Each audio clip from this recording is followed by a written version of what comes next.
Testing, testing, testing. Good morning, besties. Woo, happy Tuesday. Tuesday. My last, unfortunately, live stream. Child sound like I just woke up. I ain't just wake up, but I just got in. Just got finished cleaning the kitchen, though. Looking at some last minute stuff, y'all. We're gonna have an Instagram day. Okay. I've just decided that we need to have an Instagram day because Instagram is off the hook. Instagram is absolutely off the hook. Let me update this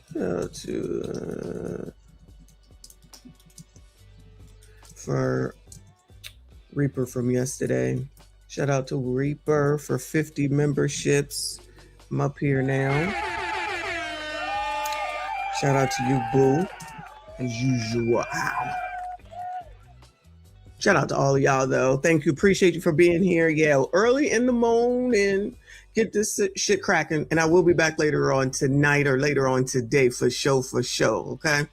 But this is my last probably long morning. I do have 2 repair people coming today, y'all. One finally again for the washing machine because the clothes is piling up.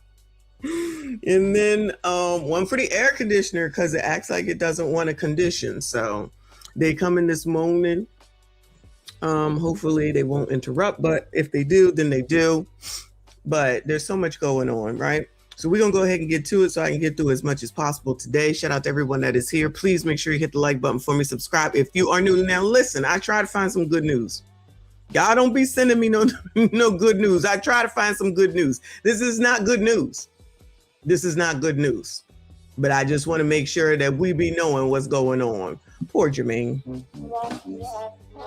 I still haven't seen. Shout out to Fa for sending me the link to watch Michael Jackson. And then shout out to Uncle Rick who did a screening the other day. Maybe I could go find it on his Twitch. I think it's Twitch. But Jermaine Jackson is ordered to pay a woman $6.5 million after ignoring a lawsuit accusing him of violently raping her in the 80s.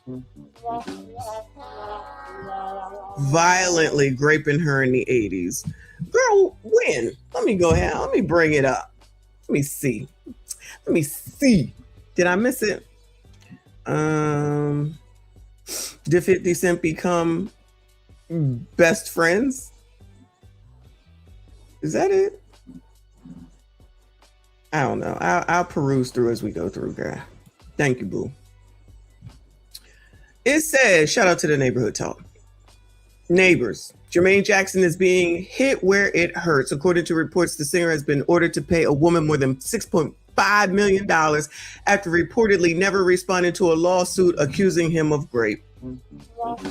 Well, maybe that's the problem, Jermaine. You got to respond to the damn lawsuit, nigga. Okay? Let me calm down because they totally demonetized that video from yesterday, from our live stream from yesterday. Not a surprise, though. Not a surprise. They said, bitch, what is wrong with you? I was like, my bad, YouTube. I will do better. Okay. Lord, help me. Help me, Lord, help me. All right. Truth is, I'm tired. Like literally and figuratively. So anyway, the woman, Rita Butler Barrett filed the lawsuit back in December 2023 under California's SA and Cover-Up Accountability Act. What the fuck is that? In the suit, Rita claimed Jermaine unexpectedly showed up at her Encino, California home in the spring of 1988. Good fucking bye. Exactly, Lawrence. What the hell? So he showed up spring of 88 and violently raped her. She alleged the assault lasted several minutes before he stopped and left her residence, leaving her traumatized. Jermaine reportedly knew Rita because her husband had connection to Motown founder Berry Gordy, who launched Jermaine's career and was also the father of Jermaine's wife at the time. The judgment includes damages, court costs, and medical expenses Rita says she suffered as a result of the alleged assault. From 88 to 23? From 88 to 20. Jermaine reportedly never responded to the lawsuit and has not publicly addressed the allegations leading to the default judgment. Well, that's his dumbass fault. I gotta be honest, that's his dumbass fault. Cause child, how you not gonna respond to this shit?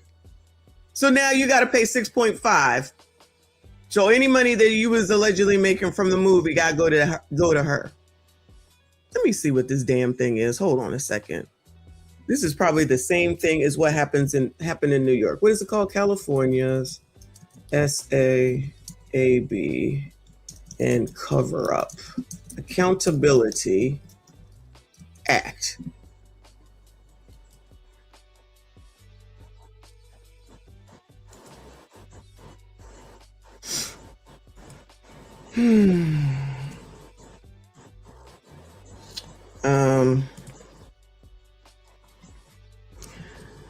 Mason Law stands with SA survivors. All right, shut up. California AB 277 and SA survivors.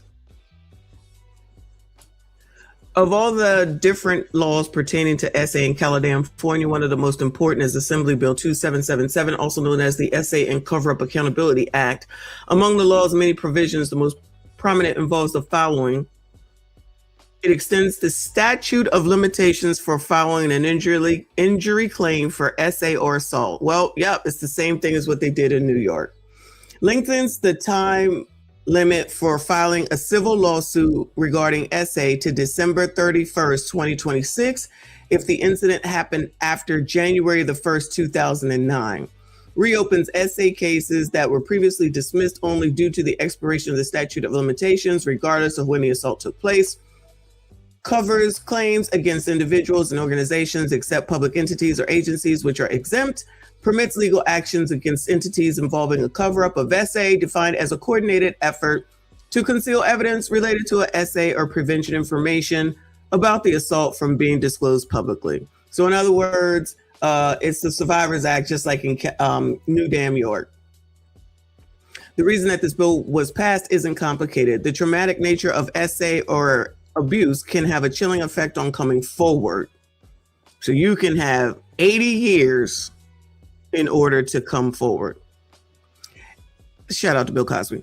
As such, many perpetrators and the associated organizations or companies they work for were able to run out the clock on these claims. However, even with this added time, filing a claim as a SA survivor is a difficult process. That's where our experience... Okay, so now it's becoming an advertisement. Anyway, so yeah, that's what that is. So she can come back from way back when and say, this is what you did to me, Jermaine. This is what happened. You came over, you raped me, and you left.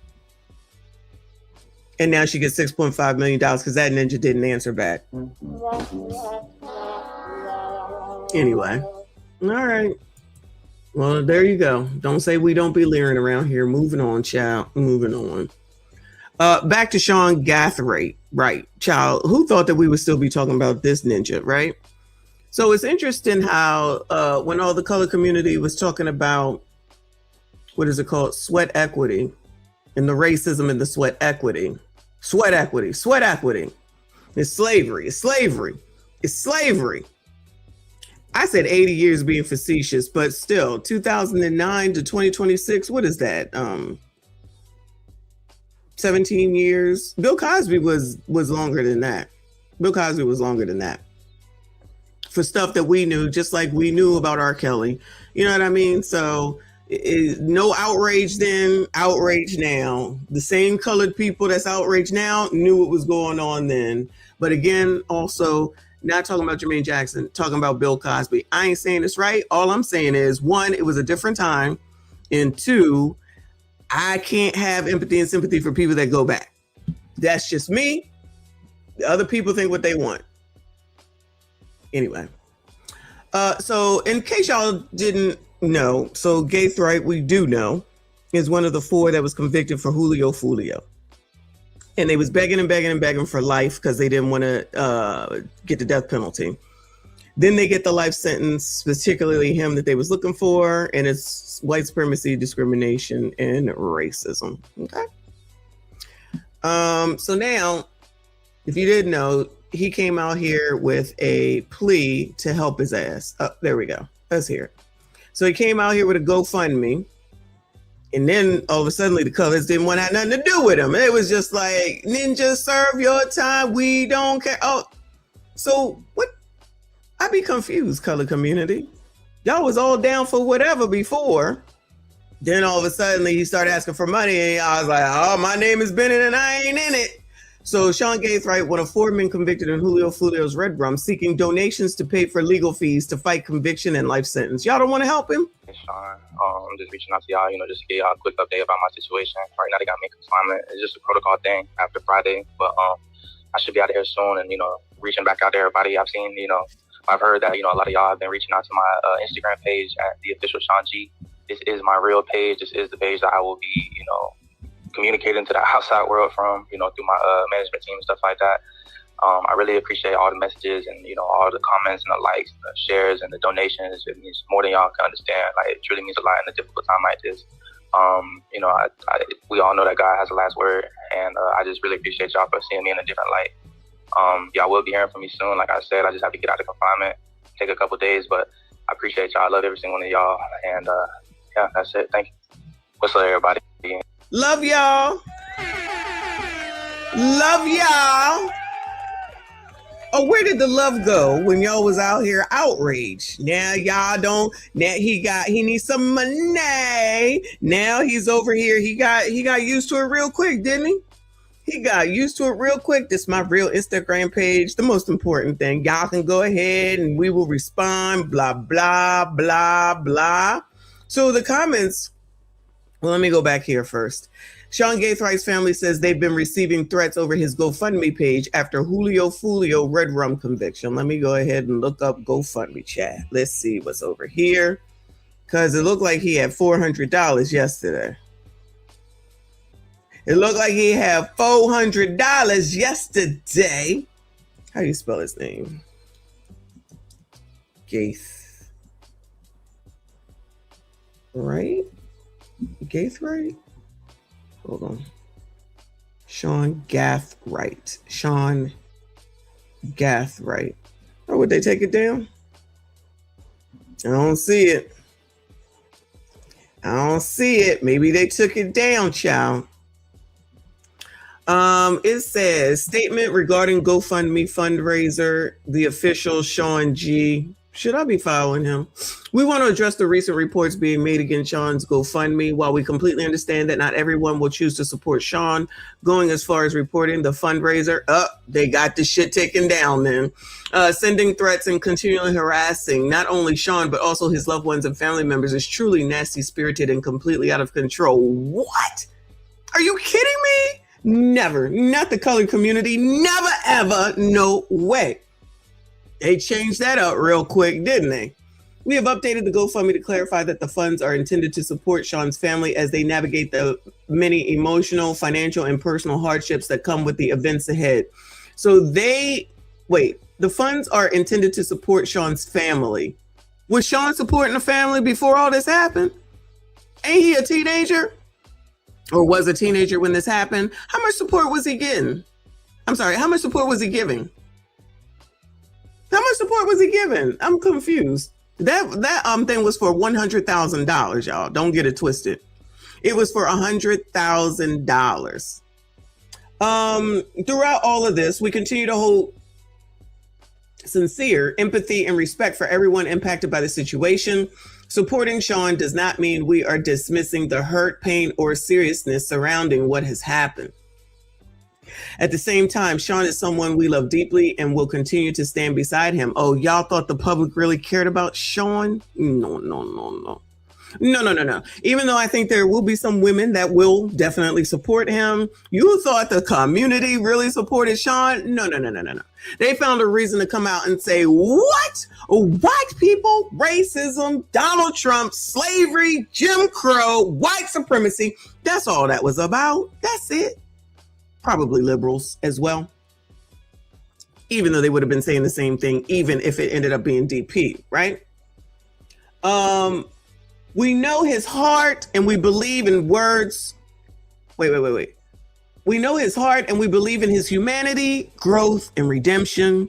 We are grateful beyond words for every person who has donated, shared kind words, prayed for us, or continued to support Sean during this difficult time. From the bottom of our hearts, thank you.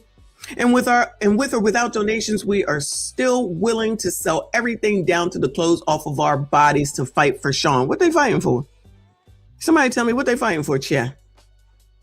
To those who support Sean, thank you for continuing to stand with him and his family.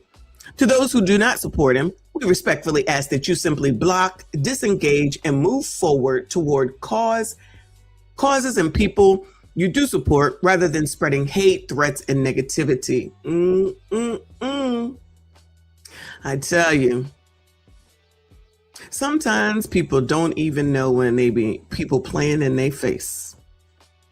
Remember all the empathy and sympathy for Sean when he was sitting there at the table and he was crying, he was heartbroken, and they were asking him those questions. And they were like, leave him alone. You shouldn't talk to him that way. Y'all might not know, but I've been looking at it on these blogs. When they were questioning him, I have remorse. I have remorse. And they were like, well, did you have remorse when you planned this? Did you have remorse when you used that weapon? Did you have remorse when you were looking this up? Well, I just want to talk about I have remorse and I feel bad. And everybody was in the comments, not everybody, but most people in the comments, leave him alone. This is not fair. This is what white people do. Oh my God, it's not fair. This is what a black man gotta go through. What a black man gotta go through. Then he gets what it is that he was asking for. You will get life in prison. But then they heard that man said, that warden, that white former warden, but the warden said, we need that sweat equity. He can work for all these years. Oh my God, racism, slavery, white supremacy, Jim Crow 2.0, blah, blah, blah, blah. This is not right. Well, wait a minute, y'all. The opposite would be that he would be taken on up out of here. I'm confused. So y'all want him to be deceased? What is the problem? I'd be so confused. Oh yeah, a white person, specifically a white man, specifically a white warden, said your ass gonna work. So y'all just want him to sit around and lay around or do what he want while he do his Instagram page. Because he already talking about, make sure y'all follow me on Instagram. All right. The important shit, right? Now, Sean came out here and said, I need some money. Give us some money. Send me some money. Now the support is gone. Now y'all ain't got shit to say. Now it's a problem. That was from one day to the next day, to the next day, to the next day. All these damn changes, child. These comments say they act like he was wrongfully convicted. Who? Oh, so now y'all want to talk about the family? The family you was just supporting 3 days ago? The family where you were talking about the sweat equity? The family where you said, that's enough. That's enough. The family where you said that this is racism? Child, shouldn't Sean have thought about the results of the actions he took that put his family in this situation? What? The nerve of his family for not holding him accountable for his actions. What? That's the reason he's in this situation now. Y'all was talking about he's from a good family. He's from a good family. He was just caught up. These are some of the comments I saw. He was just caught up because I know how y'all gonna act. Not y'all, you know what I'm saying. I know how they gonna act and what they gonna say. He was just caught up. He's from a good family. This was just a mistake. This is not right. Yeah, we see that he did all this, but still. My, how things change so quickly. This is so disrespectful, like the effing nerve. He literally beat death row. He should be humble and keep it pushing. What? Y'all acted like that's what you wanted him to get. This is what I'm saying. These people are crazy. Crazy, I tell you. Stay up in this, led by these fucking blogs, child. I mean, you can't be mad at his family for doing what a family should be doing. Well, you know what? I agree. But child, you gonna put up a GoFundMe and say the loss from Sean's income? How much money? Why y'all need $100,000? What are y'all fighting? So you want the rest of the public to pay his fees because he fucked up and did some dumbass shit. So the rest of the world should be paying his shit. Well, all the supporters should be going ahead and giving him the money. Because then remember, they compared this to Chud and all the races that supported him, and they was mad about that. Child, if the color community can't be led, then nobody can. If the color community can't be led, no one can. There you go. There it is. Okay. This is as of whatever day this was, 414. They was looking for $100,000. I just want to know how much money Sean was making that they're looking for $100,000. So shout out to his family. Listen, I don't know if they were supportive. I don't know if they raised them right. I don't know nothing. Okay. But this is what I mean when I say you need to raise your fucking kids so that they know you do not bring shame to the family name. Because I am not going to be losing out on my livelihood because you want to act like an asshole. That daggone, whatever it is that he owes can be there forever. Shout out to Tadisha for the jewels. I appreciate you, boo. You did that shit. Don't look for no money from me. Shit. Oh, and they got you on video. And you was doing this over some days from what I understand. So it's not even where one thought, which is what that prosecutor or whoever was asking him. So at that first day, you didn't think to stop. That next day, you didn't think to stop. That next day, oh, did you have remorse? That's what he was saying. Did you have remorse? Did you have remorse? And Sean didn't want to answer the question. I only want to talk about today. He was all sincere. Now he over there in jail talking about, child, this is my Instagram page and y'all can send me money. He adjusted real quick, child. He adjusted real quick. Cover legal fees, advocacy, and vital family support expenses. Anybody want to give Sean? Oh yeah, it's going. Maybe it's on Give Send Go now. All right, so yeah, that's what's going. Without the possibility of parole or death. All of them, life in prison, life in prison, life in prison, which is what they was what. Parole. Over here. Oh. Dated this 15th day of May, 2026 in Hillsborough County, Florida. CS for person of the jury. Oh. Defendant Rashad Murphy. Verdict form, penalty phase. Yeah, it was all them tears and crying. Now it's support my damn Instagram page and give me some damn money. Here. Today, and I'm not here to dispute anything. I'm just here to be a man and take responsibility and express my feelings about this whole situation. That's what I plan on doing. Okay. And how do you feel? What? I feel very remorseful. Yeah. Yep. This is a terrible situation. It's been a traumatic experience. A terrible situation. A traumatic experience for who, boo? To the victim's family, I want to send my deepest condolences. And I understand that it's hard losing a child. I understand that it's hard losing a child. Best friend, a brother, a cousin. And that's I just want to, for that, I just cannot say sorry enough. Y'all wanted his life spared. His life has been spared. There you go. Congratulations, child. Maybe somebody will learn something from this, but from one foolish ass to another one, let me go ahead and thank God of the Seas for the Cash App. He said, for Michonne Sweat Equity at the gym. Shout out to you, boo. I appreciate you. Always. You got something funny to say. I love it.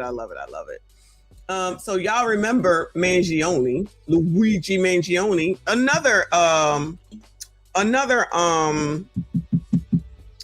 he took out the head of some insurance company, if y'all remember, in New York. So he basically kind of did the same thing. He was he knew where he would be.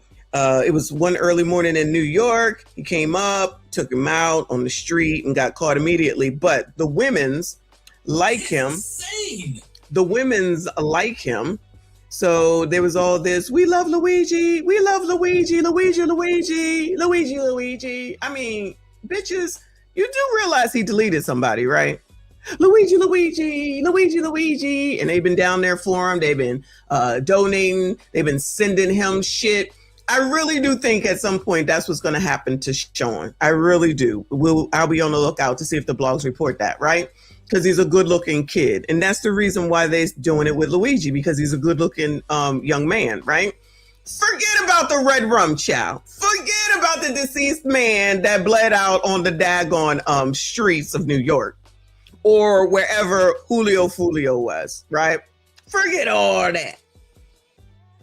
These heifers, it says from the New York Post, a trio of bloodthirsty fans of accused assassin Luigi Mangione, who were granted press passes by City Hall. So they're down there grouping out for him, meaning Luigi. They're down there groupieing out for him, much like there were groupies who groupied out for R. Kelly.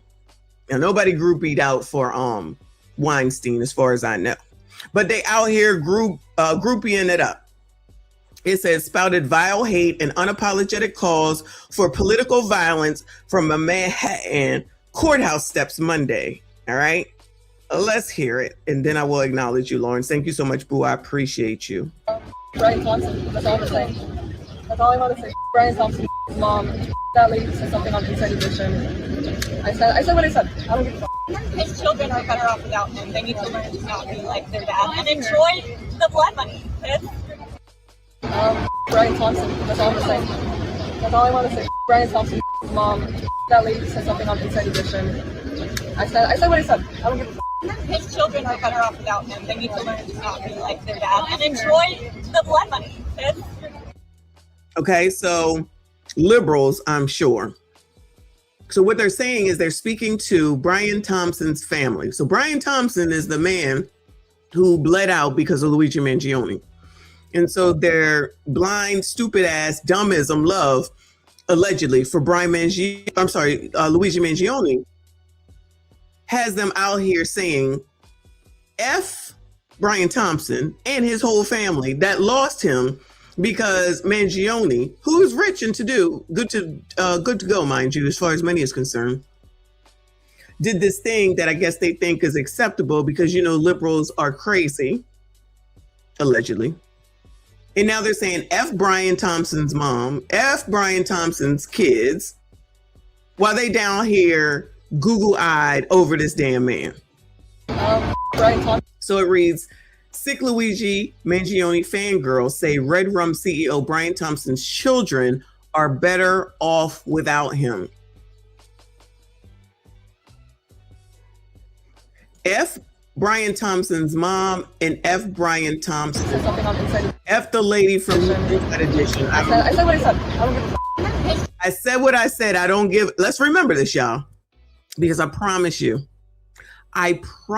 you, these words will come back to haunt them. Children are better off without. His children are better off without him. Not Luigi Mangione, the actual deleter. This is how crazy people are now. And this is why y'all got to be careful. We already know. I already told y'all, you know, everybody is crazy.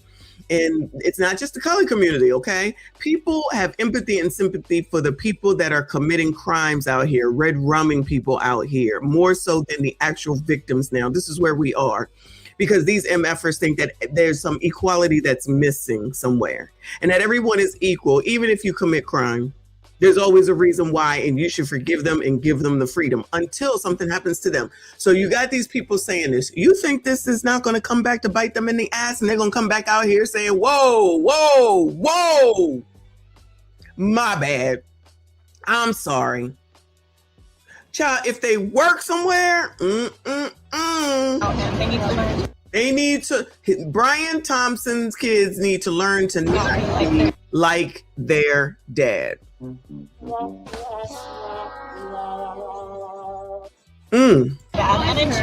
enjoy the blood money. And enjoy the blood money. The blood money, kids. This is what she's saying to Brian Thompson's children, who I don't know, child. These people could be under the age of 15. It don't matter what their age is, though. This is what crazy liberal people do and say, but they say that they're so kind and they're so sweet and they believe that everyone should be equal. No, these people are out of their mind, okay? All of them. Brian Thompson. F Brian Thompson, that's all I'm gonna say. That's all I want to say. That's all I want to say. Brian Thompson. F Brian Thompson, F his mom, the victim, mind you. Mom, that lady said something. F that lady who said something on Inside Edition. I don't know who that is. I said what I said. Let's remember this when she comes back later after the backlash from this, when she gets fired.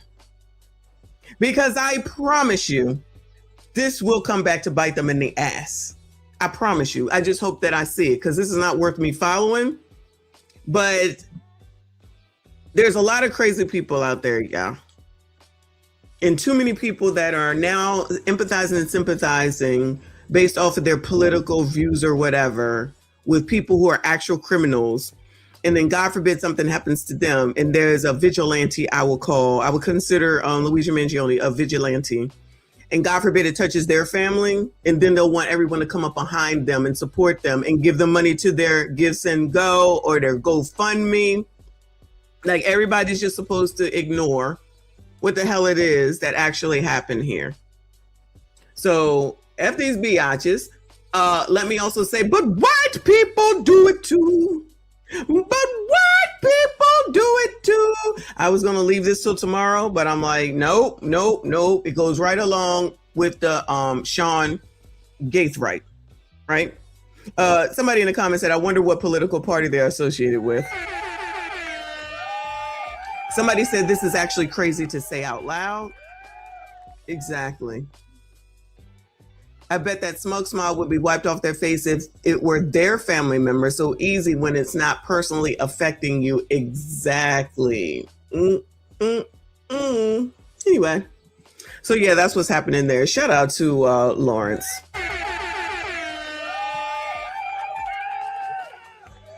Thank you so much, boo. I appreciate you. Couple of balls soon. We gonna hook you up. We gonna make sure you get that backstreet fun. Yeah. You got a couple of kids. You don't have no job. Yeah. Don't worry about that little girl. That's my job. Yeah.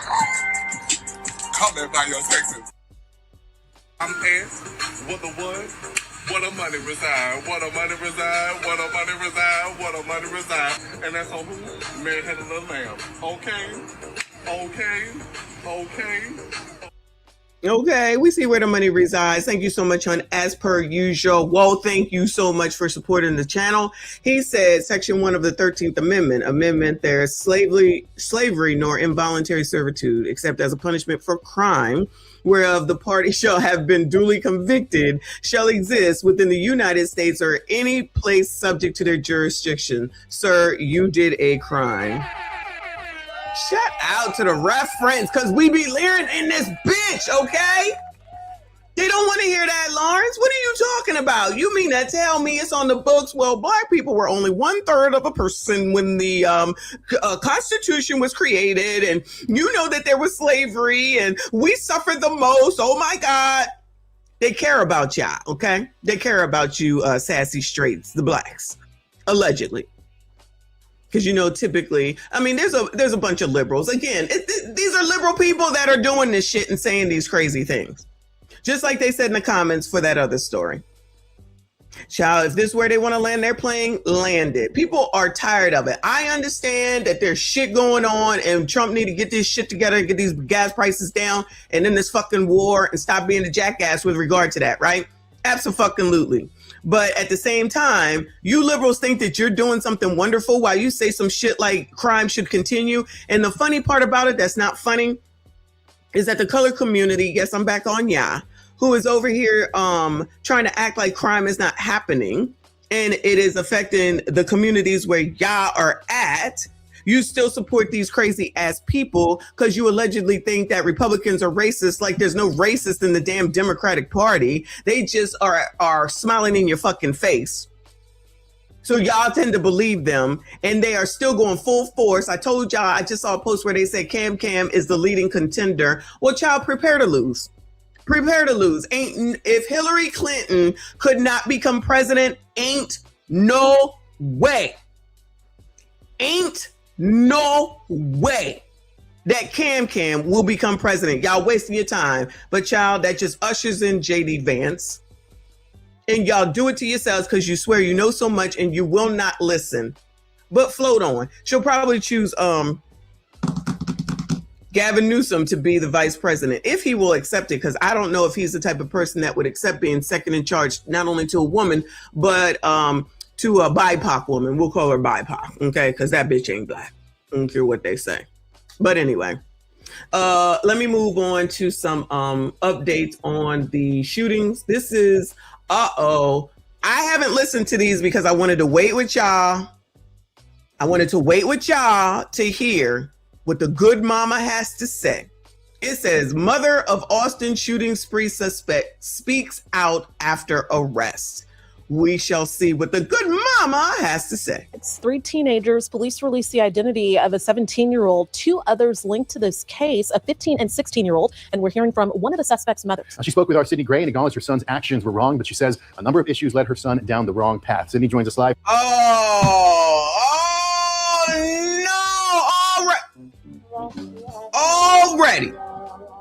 Already. Oh, it ain't my fault. Did I do that? It ain't my fault. Did I do that? Shout out to Aluwa. Thank you, boo, for the jewels. Thank you so much. Y'all, these things are so cute when they pop up. I appreciate y'all. Oh, it ain't my fault. Again, nobody accepts accountability. Nobody wants to take accountability. Everybody is wrong. There's a reason for it. Oh my God. So a whole town is traumatized. People taking on up out of here because of troubles in your spawn's life. Now it's not his fault. Not up at the program failed. Child, all we need is another program. Child, all we need is another program, Chad. What else did you learn, Sydney? Come on, Sid. Hey, good evening to you, Dan and Jennifer. So I'm here at the Gardner Betts Juvenile Justice Center, and the suspect's mother, we spoke this afternoon, and she told me that he did make a court appearance this afternoon. When they called me, I honestly thought. But what? People do it too. But in this case, we probably knew it was because it's typically them that do it. And you're going to have the nerve and the audacity to show your face. Mother of 15-year-old, where that dirty at? Y'all get the same smoke. Where the dirty at? Child, this should be White People Wednesday, okay? Where his dirty at? Ma'am. Now, when Angie here gets people on her bumper, as Tariq Nasheed says, child, we don't want to hear it. Sometimes y'all should just, what is it called? Exercise your right to remain silent. You know, I thought he wasn't with us anymore. It's been an agonizing 24 hours. Oh, you thought he wasn't with us anymore? Meaning you? What you thought he was taking on up out of here, girl? Is that what you're saying? For several families and communities across South Austin. Angie Tillman identified her 15-year-old son as one of the suspects involved in the crime spree. Now, wait a minute. So I guess he hasn't been charged yet. Because, like, why are y'all blurring him out? Show his ass. They done took people on out of here, traumatized the whole damn city. Honestly, a whole country, because we got to be watching this shit. Now, all of a sudden, you don't want to be showing no damn body. Chap, show him. Show him. Let's go. We want to see. Because white people do it too. That occurred in South Austin over the weekend. He's detained, which actually made me feel better. Tillman says her son has struggled with substance abuse and suicidal ideation. Oh, the infamous substance abuse, of course. The infamous substance abuse for what? Because his daddy ain't there. What's the reason? He suffered. The rest of us got to suffer because he's suffering. So the rest of us got to suffer. And the people in Austin, shout out to the town of Austin. Suspects involved in the crime spree that occurred in South Austin over the weekend. He's detained, which actually made me feel better. Tillman says her son has struggled with substance abuse and suicidal ideation, but quickly acknowledged poor choices he's made leading up to his arrest. Poor choices that he has made leading up to his arrest. He's fifth damn team. What is it that you did, ma'am? Ma'am, what is it that you did or did not do? And where that dirty at, child? Where that dirty at? So self-deletion is what was going through his head. Well, why didn't he just do it on his own, child? I am a firm supporter. And if you want to be gone, take your ass on up out of here. Leave everybody else alone, child. Because if they didn't ask to go, leave them be. You want to go? Carry your ass. We might need more Jack Kevorkians, child. We might need more Jack Kevorkians. Child, you can go over there to him. And you can go ahead and make your decisions. And even at fifth damn team, let them go. Because y'all allowing these kids as young as 2 and 3 saying that a boy is a girl and a girl is a boy. Then y'all let your little bastards, your little gremlins, go and make the decision to go see Jack Kevorkian's peers, I'll call them. The all damn audacity. Sometimes y'all probably should shut the fuck up. So when, God forbid, she gets some backlash, we don't care. Everybody gotta be out here talking, saying some dumbass shit. We just want to know where that daddy at. He's detained, which actually made me feel better. Tillman says her son has struggled with substance abuse and suicidal ideation, but quickly acknowledged poor choices he's made leading up to his arrest. This had to happen because it wasn't going to stop. And he was just trying to be a cool kid. The mother, who's also a nurse, said, oh, he was just trying to be a cool kid, and you're a nurse? So you know about resources, ma'am? So you're a nurse? You're a nursity nurse? Happened because it wasn't going to stop. And he was just trying to be a cool kid. The mother, who's also a nurse, says she's sad that her son's actions hurt others. What he did. Oh, I am sad that my son's action, the leader, hurt other people. Oh, man, well, as long as you sad, child. No, y'all, I got no sympathy. Fuck this bitch. Let me calm down. F this biatch, you heard? She a good mama. Like the rest, she ain't shit. And where his father at? How come the daddies don't be coming out here? Where they at? A cool kid. The mother, who's also a nurse, says she's sad that her son's actions hurt others. What he did was wrong, and I'm aware, people were hurt, and I feel that was wrong. Tillman also says she feels her son needs to be punished for his actions. She's encouraging others to keep their kids busy to avoid getting into the wrong crowd. Oh, she's encouraging, so she's giving motherly advice now.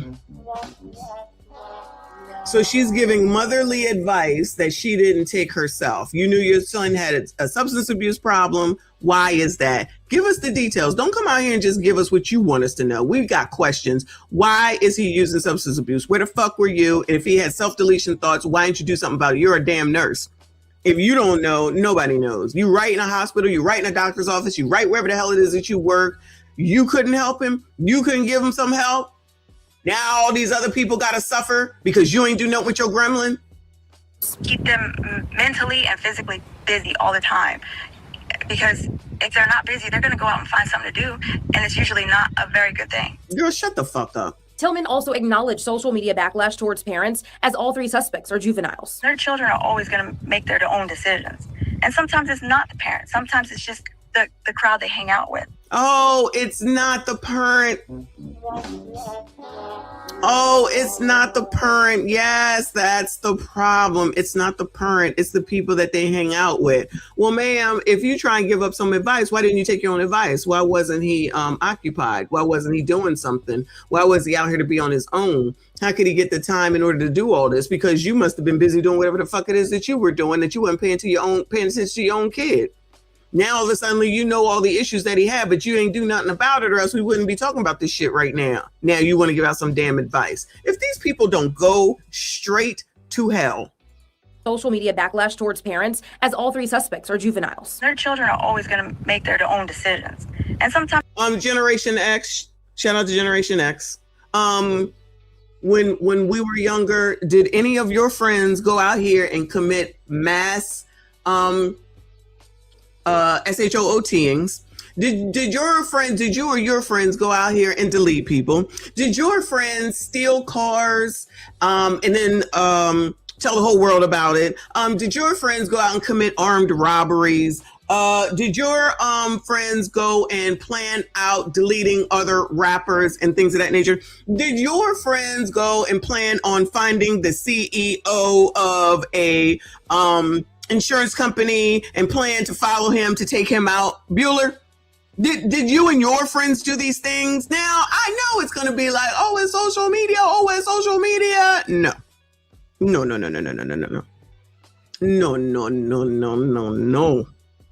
It is, you need to have a fucking family and you need to be fucking involved. And if you bitches weren't so damn selfish and you didn't think, oh, I could do it all on my own, I could do it all by myself, y'all are fucking failing right in front of your own fucking face, but y'all want to blame social media.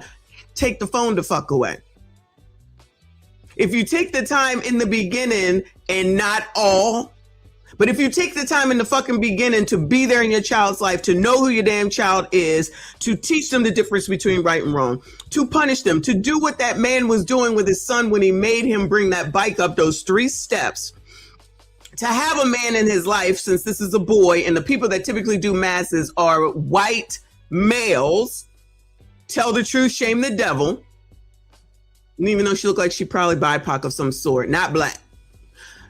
illegal, maybe, allegedly. But the point is that how about that? How about you get back to traditional families? No, you bitches want to be large, Marge, and in charge, and you don't have the time because you're too busy working and stressing for money because you don't want to make it work with their fucking father. Don't have no damn kids then. Because now they got to live amongst us, and then you want sympathy? Then you want to give out some fucking parental advice? You are the last person that should be giving out no damn advice. At 5th fucking teen? This nigga didn't even get the opportunity to get a driver's license.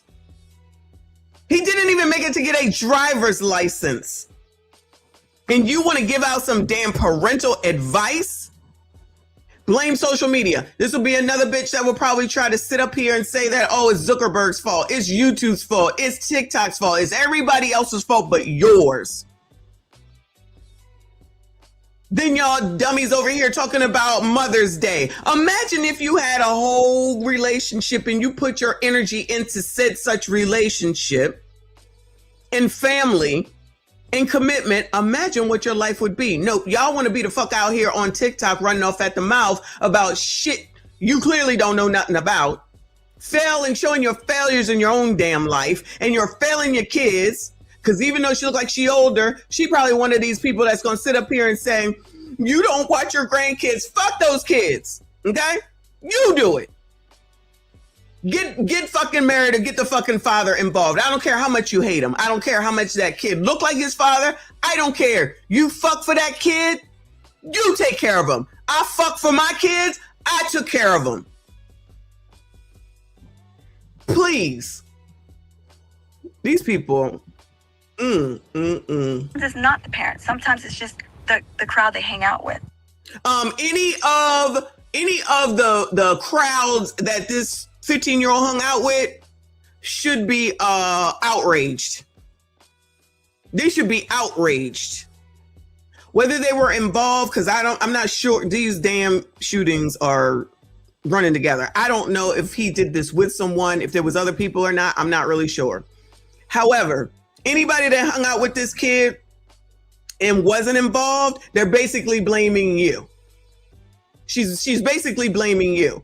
You don't know who he hangs out with. You know how he's 5th fucking teen. He don't get to make the choices on who the fuck he hangs out with if you're really parenting.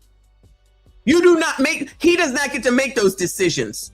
You were busy doing whatever the fuck you were doing. And that's why he got caught up in whatever. But in this sentence over here, you knew that he had self-deletion thoughts, and you knew that he had substance abuse problems at 5th fucking teen. You're a fucking failure, bitch. You are a failure. This is on you. He's 5th damn teen, and the shit didn't start at 15, y'all. If she's saying this about him, that means it's been before he was 5th damn teen. And while I'm not saying that I have any sympathy for him, I'm saying that she knew she's a nurse and she ain't do shit. Oh, you don't know what she has? She should have had a fucking husband, his father in his life, and she should have got help from him. Plus, she knows resources because she's a nurse. But allegedly, she couldn't be bothered because it was more important doing what she had to do. And you know, dad's on wealth, there's any other kids, meaning she has any other kids. I got all these kids. I can't keep up with it all. The fucking single motherism, bitches, does not work. It doesn't work. But y'all swear you fucking know. You swear you got all the answers. And then the nerve and the audacity to sit up here talking about giving out parent fucking advice after your kid does this shit, bitch. If you don't go to fuck the hell. Well, that mom also told me her son is still being held at this time. He's got another scheduled court appearance set for May 27th. Now, as for that 17-year-old suspect, we know that he faces multiple charges, including aggravated assault with a deadly weapon, all right, it's 2 of them. Unauthorized use of a motor vehicle, evading arrest, and theft of a firearm, among other charges. So this group knew how to steal, rob, shoot, delete, jack. But she's gonna stand on, child, moving on to this one, San Diego. Alleged suspect's mom alerted police after car weapons vanished before San Diego mosque shooting. Another good mama. It sounds like another good mama. I waited so we could hear this together, y'all. Hate has no home in San Diego. Clearly it does. Islamophobia has no home in San Diego. An attack on any San Diegan is an attack on all San Diegans, and we will not stand for it in America's finest city. That's the message from San Diego Mayor Todd Gloria tonight after police say 2 teenage gunmen opened fire at the Islamic Center of San Diego in Claremont, killing 3 men. Good evening, and thank you for joining us. I'm Carlo Cicchetto. This has been a fast-moving investigation since gunfire erupted outside the mosque just before 11:45 this morning. Here's what we know tonight. 3 men were killed, including a security guard who police believe may have prevented an even greater tragedy. Right now, we're working to confirm the... Shout out to the security guard and shout out to the oppressor. Shout out to the security guard and shout out to the oppressor. Identities of the victims. The 2 suspects, both in their late teens, were found dead inside a car blocks away from the Islamic Center from apparent self-inflicted gunshot wounds. Right now, San Diego police and the FBI are processing multiple crime scenes across Claremont, including the mosque, what's believed to be the home of one of the suspects, and the street where the dead suspects were found. We have team coverage tonight as investigators work to piece together exactly what happened. News 8's Steffi Roche is live in Claremont with the timeline of how this attack unfolded. But we begin with Richard Allen, who has new details tonight about the suspects. Richard. Well, Carlo, that's right. We're just about a 2.5-mile drive from the Islamic Center of San Diego where that horrific shooting took place earlier today. Now, this normally quiet street here in Claremont is now, as you can see, cordoned off with police tape. You can see a heavy police presence as work is underway to get a search warrant for the home where one of those teen suspects is believed to have lived with his family. Now, earlier today, Police Chief Scott Wall said that the mother of one of the alleged suspects contacted police frantically, telling them that her son had run away. Take a listen. Her son had run away. All right, run away from home. So again, they wanted to self-delete. Child, you should have. There's a lot of wanting to self-delete around here, yeah. She believed her son was suicidal, and she began to share information that several of her weapons were missing. Her vehicle was missing, in addition to her son. The alleged suspect's mother also told police that her son was with a companion and that they were both dressed in camo clothing. That began to trigger a... Wait, hold on. Her vehicle was missing, in addition to her son. The alleged suspect's mother also told police that her son was with a companion and that they were both dressed in camo clothing. So you saw them leave on up out of there. Take your fucking vehicle, take your weapons. You ain't seen nothing until after the shit started. So in other words, another good mama, excuse me, that didn't know that there was some issues with your own fucking kid. And so the rest of the city of San Diego had to suffer. Exactly, Kofa. Did they run away or you watched them? You knew all this? Another one that's going to say, oh, it was the people he was hanging out with. Yeah, you. Yeah, you. This is not, listen, start charging parents. Start charging parents, of which you know in California that's not going to happen. You know, in California, that's not going to happen, but there need to be more charging the fucking parents. Because just like Kofa said, she got all this information. She saw them leave. They took her car. Girl. That began to trigger a larger threat assessment picture. Police quickly deployed a search for the 2 teens using technology, including automated license plate readers, to try to track their whereabouts. Police sent officers to Fashion Valley, where the car was briefly scanned by a license plate reader, but was not located. While we were gathering this information and we were trying to zero in on where these individuals were at, we received the call at approximately 11:43 that there was an active shooter at the Islamic Center. Absolutely unbelievable. Ted and Marnie Salaya have lived on this Claremont street since the late 60s and have known the alleged 17-year-old suspect his entire life. And he helped us bring in our groceries, and he'd wave at us. In fact, he just waved at you when? Today or yesterday? This morning. Yeah, you know, this morning. Hey, how you doing, Mima and Paw Paw? Not my Mima and Paw Paw. In his head, he is like, I'm going to go take some people out. Child, y'all, woo, Lord help your people. Lord help your people. Y'all guys, be careful, child. It could be your neighbor waving to you. Hey, and you know, I don't like near none of these kids, none of these gremlins. I don't trust near none of them. You heard? Child, I might have to worry about my grandkids. I'm just playing. But I'm just saying, like, that's crazy. Oh, he just waved this morning before he then went to the mosque and shot the place up. So he's Getting in the corner. Hey, you know, waving. And CBS 8 has also learned that the alleged traumatized 17-year-old suspect was enrolled as a student at iHigh Virtual Academy, that's through the San Diego Unified School District, and that in the previous academic school year, 2024 to 25, had participated in wrestling as an extracurricular activity at nearby Madison High School, but was not a student there. Carlo? Thank you, Richard. How he wrestling at somebody else's school? And our Steffi Roche is now joining us from Claremont with what we're learning right now. What's going on, Steffi? Well, it's been an absolutely horrific day in San Diego, of course. Tonight, I did speak just over the phone with the president of the Muslim Leadership Council for San Diego, and he says that his community is in a state of shock and mourning tonight, understandably. And I've been out here all afternoon in the area where the two teens, the suspected shooters, were found dead inside a car over here. And tonight, I put a timeline together of this tragedy. This is a city's and a community's absolute worst nightmare. Chief Wall says San Diego police received a call of an active shooter at the mosque just before noon. The center just south of Balboa Avenue was the largest mosque in San Diego County, acting both as a place of worship and a school. Responding officers found 3 shooting victims, all believed to be adult men, one being a security guard at the mosque. More than 50 officers rushed inside the center, going from room to search for the shooters. While on the scene, they received separate calls of shots fired a few blocks away on Salerno Street. There, a landscaper was shot at, but the helmet he was wearing took the brunt of the bullets and saved his life. This is the scariest part of, staying. Shout out to the thing on his head, Chad. In the United States and sending the kids to school, especially that when it is a Muslim school where there are all Muslim people, and because of the hate crime, people not liking us, it's a very scary moment for us. Yeah. Thankfully, no children were traumatized. Kids, traumatized parents hurt, but they could be seen holding hands evacuating the mosque. The public and surrounding neighborhoods were advised to shelter in place. Some schools in the area were temporarily placed on lockdown. Whole neighborhood traumatized. Meanwhile, the 2 teen suspected shooters were found dead a few blocks away on Hatton Street with self-inflicted gunshot wounds. Police believe the shooters to be 17 and 18-year-old men. The circumstances that led up to this and the details of what happened and exactly which time it happened will come out in the days ahead.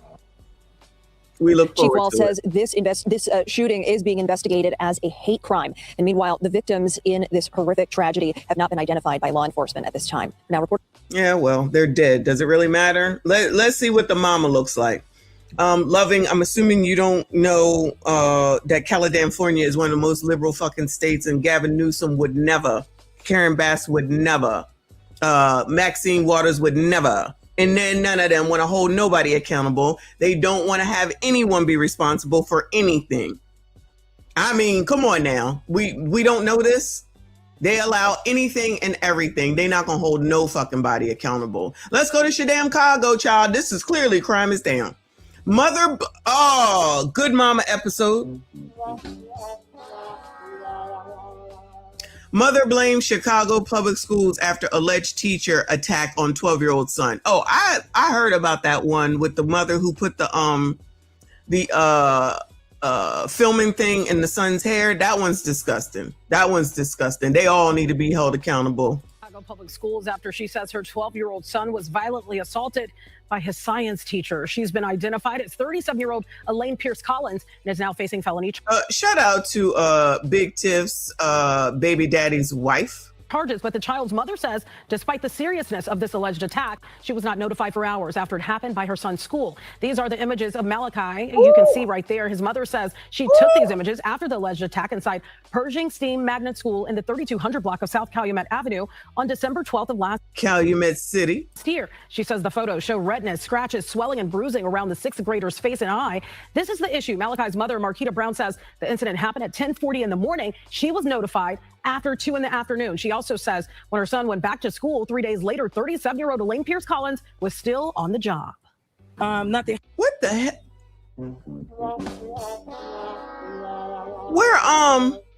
Where's wasn't it the alderman that was carrying on about the Walgreens?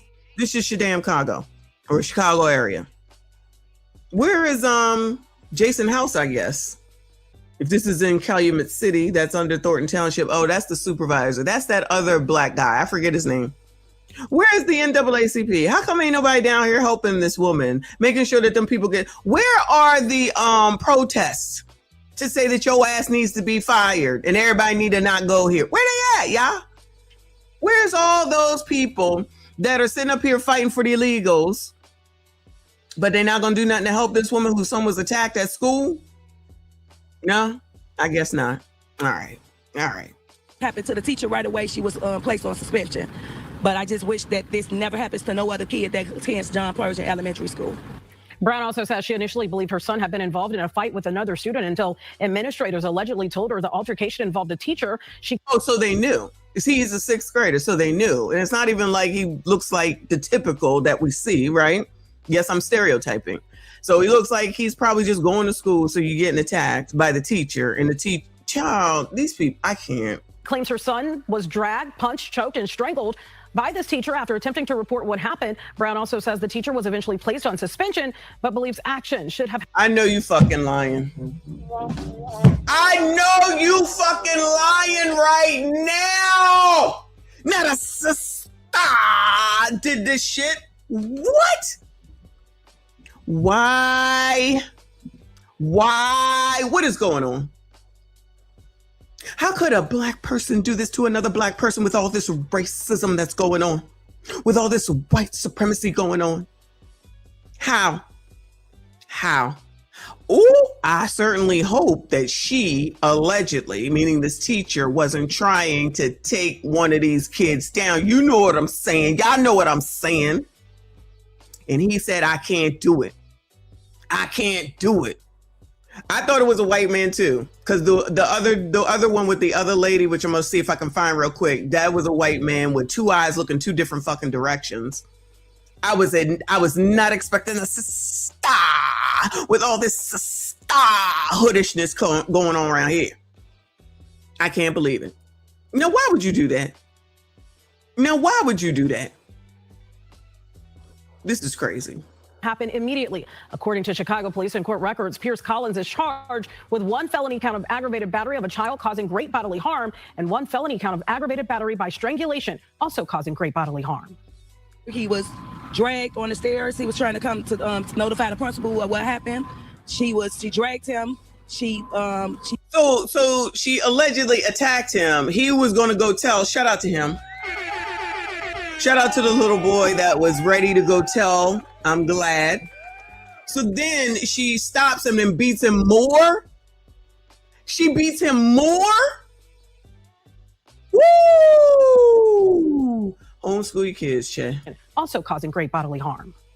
He was dragged on the stairs. He was trying to come to notify the principal of what happened. She dragged him. She started punching him. She choked him. She strangled him, and she assaulted my child. The assistant principal told me that my child had scars on his arm, but when I looked at his arm, when I finally came home, he had bruises and stuff on his left side, his eye. He had blood caused underneath the eye and on the top, and he had long scratches on the side of his face. When I sent to my child to school earlier that morning, he was in perfect good health. Pierce Collins is also a referee. I did reach out to her for a comment on this story, and she declined. She's back in a courtroom June 1st. According to data, this is the 6th CPS employee accused of assaulting students this school year. Chicago Public Schools did the 6th assault this school year. Shout out to Illadam Noy in the Chicago area. Say they are aware of the allegations, and there's an investigation that is taking place. Where's Brandon? Brandon, you got something to say? Brandon Johnson, child, you got something to say? Bueller, anything? Bueller. All this racism, that you love talking about racism from white people. What would you call this? What are you going to do? Who's in charge of the damn schools? It's usually a bunch of black people in Chicago. I'm going to be honest, yeah. From what we've seen thus far. I'm confused. Oh, for sure. She better own that school when this is open, if it's not public. This is ridiculous, damn list. I definitely wasn't expecting this to but you think that's it? It is not. Mother, the mamas want to talk. The mamas want to talk. Mother of slain Glenview teen calls for justice. Let's see what's going on here, child. Shout out to Chicago. The mother of a Glenview teenager murdered in her home in late March is speaking out tonight, frustrated that the Cook County State's Attorney's Office has not brought charges against the person she believes killed her daughter. Oh no, you trying to tell me that Cook County ain't doing their job? They got the new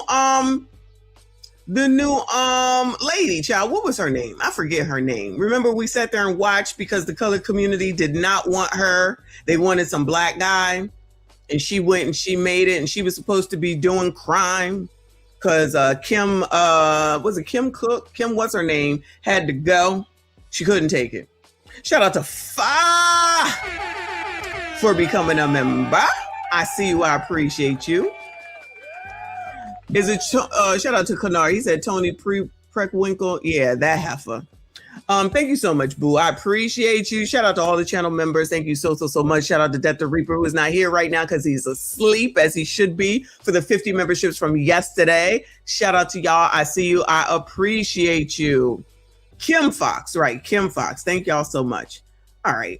What's going on? Frustrated that the Cook County State's Attorney's Office has not brought charges against the person that she believes killed her daughter. Why are you not behind bars? Where is the line of justice? What do we need? Christine Maga is the mother of 16-year-old Lily Bova, who was shot and killed on March 30th in the Glenview apartment she shared with her mother. Ooh, Lord, the child, this should have been White People Wednesday, y'all. Oh, no, the white people are upset now. Oh, no. Not behind bars. Where is the line of justice? What do we need? Oh, ma'am. Oh, ma'am. The line of justice. The line of justice.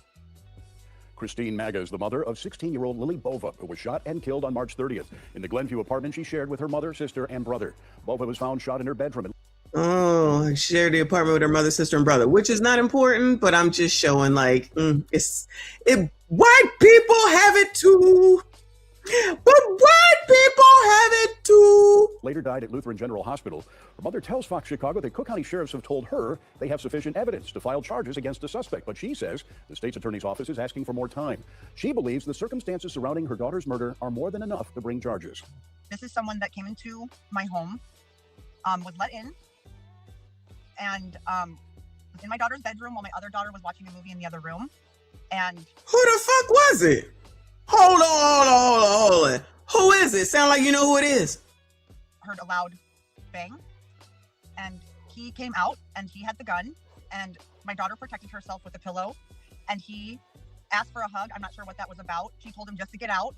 He called his mother on the phone to come pick him up, and he left. Now, we reached out to the Office of State's Attorney Eileen O'Neill Burke this afternoon. So far, we've not received a response. Yeah, that's her name, Eileen O'Neill Burke. Ma'am, who was it?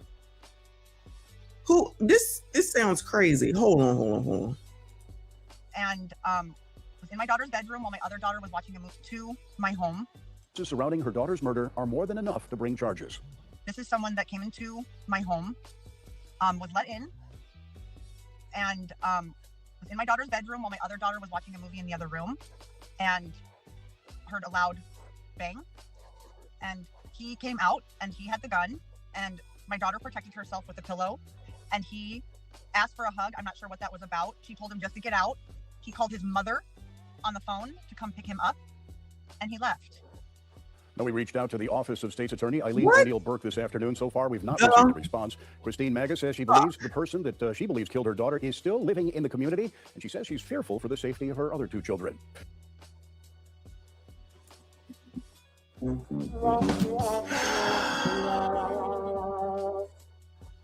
I'm speechless. I don't even know what to say. I don't even know what to say. I don't even know what to say. That's fucking ridiculous and crazy. What, bitch? What? Oh my God. Wow. All righty. Moving on, child. Moving on. Lord help your... What is going on? Let me go ahead and get to this damn... Oh, no. No, we got more. My bad. Graduation. Thornwood High School in Chicago. Thornwood High School graduation ceremony marred by brawl. Oh no. Weekend graduation turned into chaos in the south suburbs. One high school's special moment was disrupted when guests started fighting and police had to step in. Jermont Terry is live at Thornwood High School with a video you'll see only on CBS. Hey, Jermont. Joe and Erica, this graduation was held outside, and the only worry the class of 2026 should have had was maybe the windy conditions. But as you mentioned, instead, people in the stands started fighting, bringing this happy ceremony to a halt. Please, parents, return to the stands. Graduates, please take your seats. We have not completed the ceremony at this time, please. The seniors at Thornwood High in South Suburban South Holland could not keep their attention on the stage after a brawl broke. South Holland. That's the same area that everything is going to shit since Big Tiff left. Give her job back. I think Big Tiff need to come back because y'all is wilding. While their names were getting called. South Holland city leaders told CBS Chicago at the commencement on the football field, a physical altercation occurred among a group of attendees. In this video, you see several people running, throwing punches, including someone in a cap and gown. This graduation is out of control. Parents and friends in the stand say they tried waiting out the commotion. Many wanted to see their senior cross the stage. But some parents told me despite having security at the graduation, they did not feel safe sticking around. In this video, you see graduates leaving during the... Good decision. Good decision. Don't wait for the alleged firings to happen. Leave. In this video, you see several people running, throwing punches, including someone in a cap and gown. This graduation is out of control. Parents and friends in the stand say they tried waiting out the commotion. Many wanted to see their senior cross the stage. But some parents told me despite having security at the graduation, they did not feel safe sticking around. In this video, you see graduates leaving during the ceremony. South Holland leaders say this doesn't reflect the community, so it was disheartening that at such a meaningful occasion dedicated to honoring the achievements of our young people, the actions of a few guests disrupted what should have been a joyful milestone. Police did detain people at the graduation, but we're told no one was arrested or charged. The village goes on to say, we are grateful that situation was resolved quickly and without serious incidents. Now, city leaders tell us that the graduation did continue. However, parents that we talked to off camera insisting that they didn't even announce the class of 2026 to the crowd. So there was some hesitation and or interruption at this graduation. Thankfully, no one was seriously injured in this melee. Reporting live in South Holland tonight, Jermont. Shout out Jermont. Haven't seen him in a while. I think they need Big Tiff back. They need Big Tiffany back. Hopefully she gets elected down there in the ATL. We look forward to it. Is this Chicago still? Hold on. WDSU. Honors student deleted hours after graduating from high school. Lord help your people. Is this graduation season? Yes, it is graduation. Understand why someone so young with so much life ahead can be taken from us so soon. Such a bright future gone too soon. Tonight, a New Orleans family mourning the loss of a teenager killed a day after New Orleans graduation. And officials confirm Ferdinand will. Child, what are these outfits that these two have on? What is this? How y'all dress down in New Orleans? Woo, Lord help your people. A recent graduate of Sophie B. Wright was shot and killed in Treme last week. His family and classmates gathered to remember his life with a prayer service. WDS reporter Jasmine Franklin is live outside of his high school, hearing from loved ones. Jasmine. In Fella tonight, many of Ferdinand Woolen's family members were too emotional to speak on camera. This was supposed to be a time of celebration as he just graduated 1 week ago right here at Sophie B. Wright High School. Instead, his family is now planning his funeral. That was an innocent soul, a great soul, a soul that was not meant to leave this early. Just hours after walking across the stage and taking these pictures holding his high school diploma. Left an impact that can never be erased. This Sophie B. Wright honors graduate was hurt in a Treme shooting, according to police. When officers responded to the scene early Tuesday morning, they found Woolens inside an SUV shot multiple times. Police say he was transported to a hospital where he died days later. We was just celebrating their graduation that day. They had a party at a hall. We would have never known that we would have left that hall party and we would have never seen that boy ever again. An 18-year-old with a promising future ahead. His family says he had a full ride scholarship to college set to study engineering this fall. Wow. Wow. Wow. He was on his way to LSU for a scholarship. He had scored a 30 on the ACT recently, and sky was the limit for him. Exactly 1 week after his graduation, his family, friends, and classmates held onto photos of Woolens during a prayer service honoring his life. Sounds from a sentimental send-off fill the lakefront as loved ones dance through the pain, remembering the light he brought to their lives while pushing for gun violence to stop. I've lost 3 friends to gun violence, and I just honestly feel like it has to be a change in Louisiana, and it's just so sad that it takes a death to bring all of us together so that we have to start making changes. And tonight, the NOPD has not released any information regarding a suspect. They urge anyone with information on this shooting to call police or leave an anonymous tip through Crime Stoppers. Reporting live in New Orleans tonight, I'm Jazzy. Oh, thanks, Jazzy, because, child, I am exhausted already. It's been 1 hour and 20 minutes. I am exhausted, okay? It's everybody is wilding the fuck out. And it's kids. Let's go here. This is North Dam, Carolina, if I'm not mistaken. Rock Hill family says man targeted home after 19. Oh, this stupid story, y'all. Yes. After 19-year-old killed over the weekend. This is wild, too. Y'all, just get yourselves together. Just shocked. Thanks for joining us live at 5 on your Monday. I'm Siobhan Bryan. And I'm John Carter. Stunning video of an armed man with a weapon unleashing terror. Now family's heartbroken and the suspected... Look, Bojangles restaurant. I told you there's Bojangles down there in the South. Racist. I mean, I'd go there. I ain't never stopped. But Bojangles, it depends on who was working there and whether I eat in there. Shout out to North Damn Carolina. Gunman is facing charges. WBTV South Carolina reporter Rachel Richardson joining us now live with the video that I'm sure some people will find disturbing. Rachel. Disturbing. Well, this happened very quickly over the weekend. Just a few seconds, gunfire erupts, and now a teenager is dead, and a family is grieving. She got her, she loves her family. She's there for everybody, and didn't ask for nothing in return. My baby was an angel. Shafarnia McCullough says her daughter Camaraya was a sweet girl who always kept to herself. She says she loved her family. Saturday night, she was shot and killed in her family's front yard on Mount Gallant Road around 11. This family showed me video of a man who they say had been at their home earlier that day. And it showed. Look at this nigga. Look at this shit, y'all. I've seen this video already. This is crazy. To herself, she says she loved her family. Saturday night, she was shot and killed in her family's front yard on Mount Gallant Road around 11. This family showed me video of a man who they say had been at their home earlier that day. And it shows where this man walked in my yard in the broad daylight, shot in my house, right here at this front door. McCullough says her niece recognized the man as someone who'd recently done work on her car. They called police. Rock Hill PD. This nigga recently did work on the car, and now he comes back to shoot the club up, and not in the good way. What the? Everybody is fucking crazy. You heard? Front yard on Mount Gallant Road around 11. This family showed me video of a man who they say had been at their home earlier that day. And it shows where this man walked in my yard in the broad daylight, shot in my house, right here at this front door. McCullough says her niece recognized the man as someone who'd recently done work on her car. They called police. Rock Hill PD says that they began their search. We had a suspect vehicle description, and we canvassed the area immediately looking for that vehicle. And then we were able to identify a prior known address for the suspect, and we called our law enforcement partners at the York County Sheriff's Office, asked them to go by and check the home to try and find him at that time. The family also shared video from later Saturday night. That's when police say they got a second call about the homicide. 34-year-old Sean Hubbard was arrested and charged with murder and possession of a weapon during a violent crime. Don't look like he give a shit.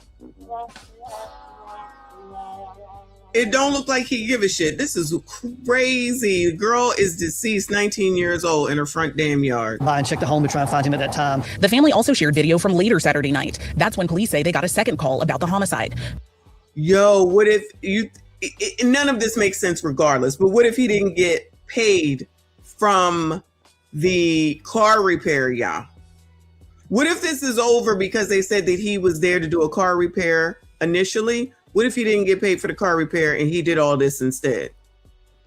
Child, that don't change the fact that motherfuckers are crazy, okay? Crazy. 34-year-old Sean Hubbard was arrested and charged with murder and possession of a weapon during a violent crime. The Tuesday before, the family says they called police about a man who'd shot at their home. Police tell me that a crimes investigator was assigned to the case. Police say they kept an eye on the home, sending out additional patrols. But now, this mom says she feels more could have been done that may have saved her daughter's life.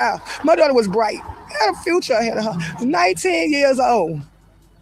Humble. You wouldn't have met nobody better than her. No, she ain't here. Police say that they follow up on every call and encourage anyone that feels unsafe to reach out to them. This family says that they want to see justice for Camaraya. And at 6, you can hear more of their concerns. In Rock Hill, Rachel Richardson, WBTV on. Nothing else makes sense. He must not have gotten paid, but still, this still is crazy, even if that is what happened. Everybody is crazy, y'all. Everybody is crazy. Some of these stories, I'm floored. I'm floored right now. What the hell is going on? Flint, Michigan. Sorry, y'all. This is clearly crime is down.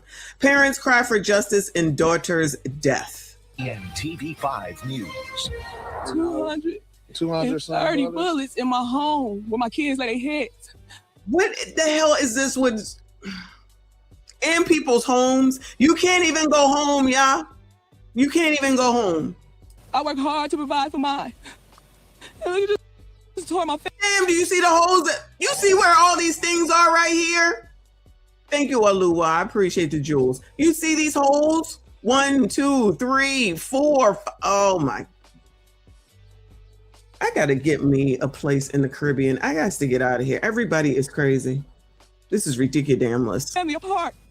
A grieving family in Flint mourning the loss of their daughter. 9-year-old Tahari Knox died after being shot while sleeping in her home in Flint. More than 230 bullets ravaged that house. TV5's James Felton joins us. James, you spoke to them and they want justice for their daughter, but they also have a message for the community. This was the first time we've heard from the parents of Tahari Knox, a young girl taken way too soon. Broke my family. Turn yourself in, please. Turn yourself in. Alexis Smith's message to the people that killed her 9-year-old daughter, Tahari Knox, while she slept in her home last Friday. Flint police say 230 shots were fired into this house on Altoona Street. Today, her grieving family called for an end to the bloodshed. All of this violence, this gun violence, this shooting, this back and forth, it has to stop. 235 SHOTs into the home. That sounds direct. Now, Prime, I see what you said. I don't know if it's that, but they clearly was looking specifically here for a reason. Allegedly. You see all these holes in this house, y'all? Oh my God. And it's a young crowd. The young kids doing all this, stupidity. We have to come together. My daughter is gone. Really. And there's so many more people out here that lost their kids. Because of the same thing. Tahari's father, Tyree Knox, said there are better ways to handle conflict. What happened to... Oh, she's a baby. Oh my God. That grass, something. Go fight. You know what I'm saying? They want to come shooting people's house up at different times of the day and night and be knowing people got kids at their house. Police haven't made any arrests in this case yet. Smith is urging parents to do their part with the hope of getting justice for Tahari. Just stay on your kids. Get in their phones, get in all their business. Make sure that you know what they're doing. Flint. Oh, is that the answer now? When we said it, nobody want to listen to none of us, right? Or charge the parents. That will help. Wow, this is crazy. City Councilwoman Tanya Burns has been doing what she can to support this family. She says it will take all of us to bring the change. What can you do to the house is all shot up? How do you fix that? Who fixes that? That Flint needs. A part of parenting is making sure your child is not a menace to society. Right.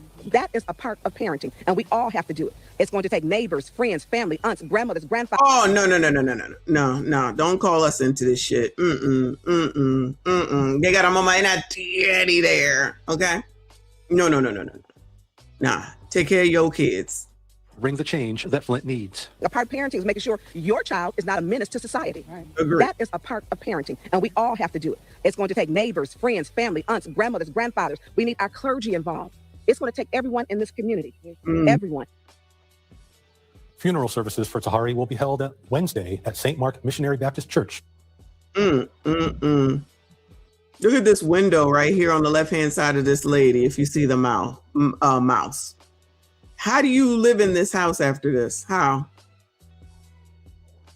Every place there's a green thing, that's a shot. This was direct. Like somebody said, this was direct. Wow. These stories have floored me today, y'all. I am speechless. And there's more. There's more. Oh my God. Family of young shooting victim speaks out. 14-year-old boy shot to death at home in Michigan City, Indiana. Police say family seeking justice, Chad.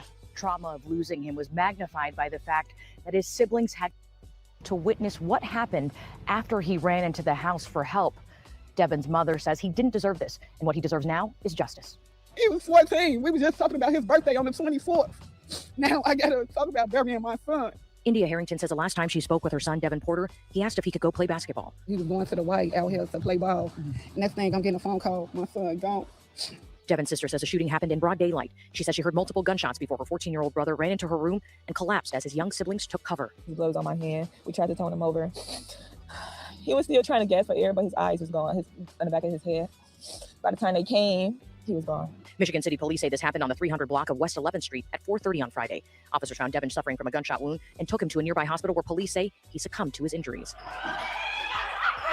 Devin Porter was a freshman at Michigan City High School. His mother says he was an honor roll student, beloved by his teachers. This video from 2024 showcasing one of his true passions, basketball. And my son didn't deserve this. He ain't do nothing to nobody. All he wanted to do is basketball. That's all my baby wanted to do.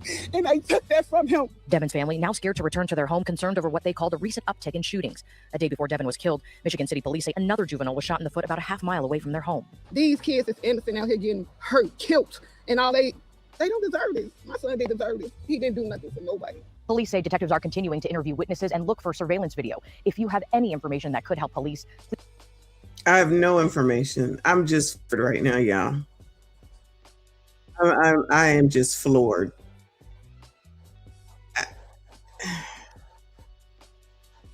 I'm not even gonna go over the rest, y'all. I can't do it. Let's go to Flacco. Let's go to DJ Vlad and Corey Holcomb, child, because I can't do it. I can't do it. Maybe a crime is down later in the week. Corey Holcomb career is over. Shout out to Poetic Flacco. Whew.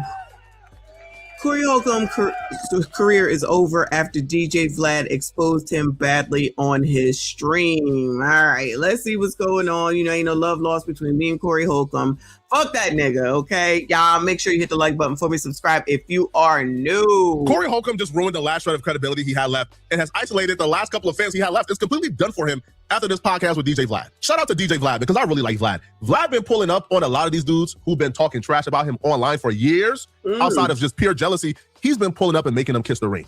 He's been pulling up and exposing the hoe in a lot of these dudes. And Corey Holcomb is the prime example of this. Corey Holcomb for the last decade has presented his issues with Vlad as a black culture issue. That he was sticking up for black people and black culture, hence why he don't like Vlad, because Vlad is doing something intrinsically bad or evil to black people, which wasn't true. Corey Holcomb. What the hell is Vlad doing? Oh yeah, he's a culture vulture to black people as the black people continue to go on his show. I never understood that. All I ever heard about Vlad TV is that he's a culture vulture. And I believe that he's married to a black woman. Y'all confirm or deny. But he's a culture vulture while the blacks continue to go on there. But y'all, that's typical, right? Typical. Holcomb disliked Vlad because he was jealous of Vlad. He wanted to be Vlad. He wanted to be in his position. But he was too much of a coward to say it, so he presented it as a black culture issue. Culture vulture extremist. DJ Vlad. Who really made people aware of this? Oh boy, Vlad. He got rich off. Man. He got rich off of the colored community and still is. This money come from doing his show, thinking the day doing something. But y'all made him where he can take care of his bills and his family. I like, oh, this month just capitalizing off month. Them young rappers and all them, they posted tax to up that mother. Even though he made some money now, so he's sitting back laughing at mother. Also turned down Vlad's show. He was really trying to get me on the show, but he don't really go after me that much. But Vlad, you off you 10K? He ain't off me 10K. I remember when he first started that little show, I was like, well, who are you? Because this Vlad really is played out. I watched the video from this West Coast rapper I grew up listening to, Daz Dillinger. Daz Dillinger said, we need to start taxing these go on their show. Vlad has millions of dollars off. If you go on Vlad's show, you need to get a percentage. Shout out to Daz. Is he still alive? I'm just asking. Of that video, you do it. You can. All you got is your livelihood right now. Hollywood shut the down. You go on this show, you tell this you gonna do the paperwork where I get a percentage of what is made off this video, or you gonna pay me to go on your show. He done made enough free money off. How's everybody going on this show? Corey Holcomb is an absolute con artist in my opinion. Corey had a personal issue with Vlad. The personal issue is Corey Holcomb wasn't worth a damn. He wanted an amount from Vlad to go on Vlad's channel. Vlad said, no, I'm not giving you that amount. You're not worth it. So I'm just learning that people do get paid to go on the damn show. So you're getting what you paid for. Like, I didn't know people got paid to go on Vlad's show. Okay. So if you're getting paid, what is that? A fair exchange. It's a fair exchange. This is what I'm want. This is what you're willing to give. That's it. Ever since that Ari Spears thing where his ass only got 2,000, and I say only because I'll take it, but ain't nobody gonna go and interview me. But I'm just saying, when he found out, Aries found out how much Boozy was making, then he had something to say, because that's how, see, this is the same thing that I be trying to point out with the colored community, right? Y'all don't negotiate pay. And then you think because you heard about what somebody else has, you think you deserve it. And that's not how the shit works. What is your value? What do you do? What do you bring to the table? This is where you say, what do you bring to the table?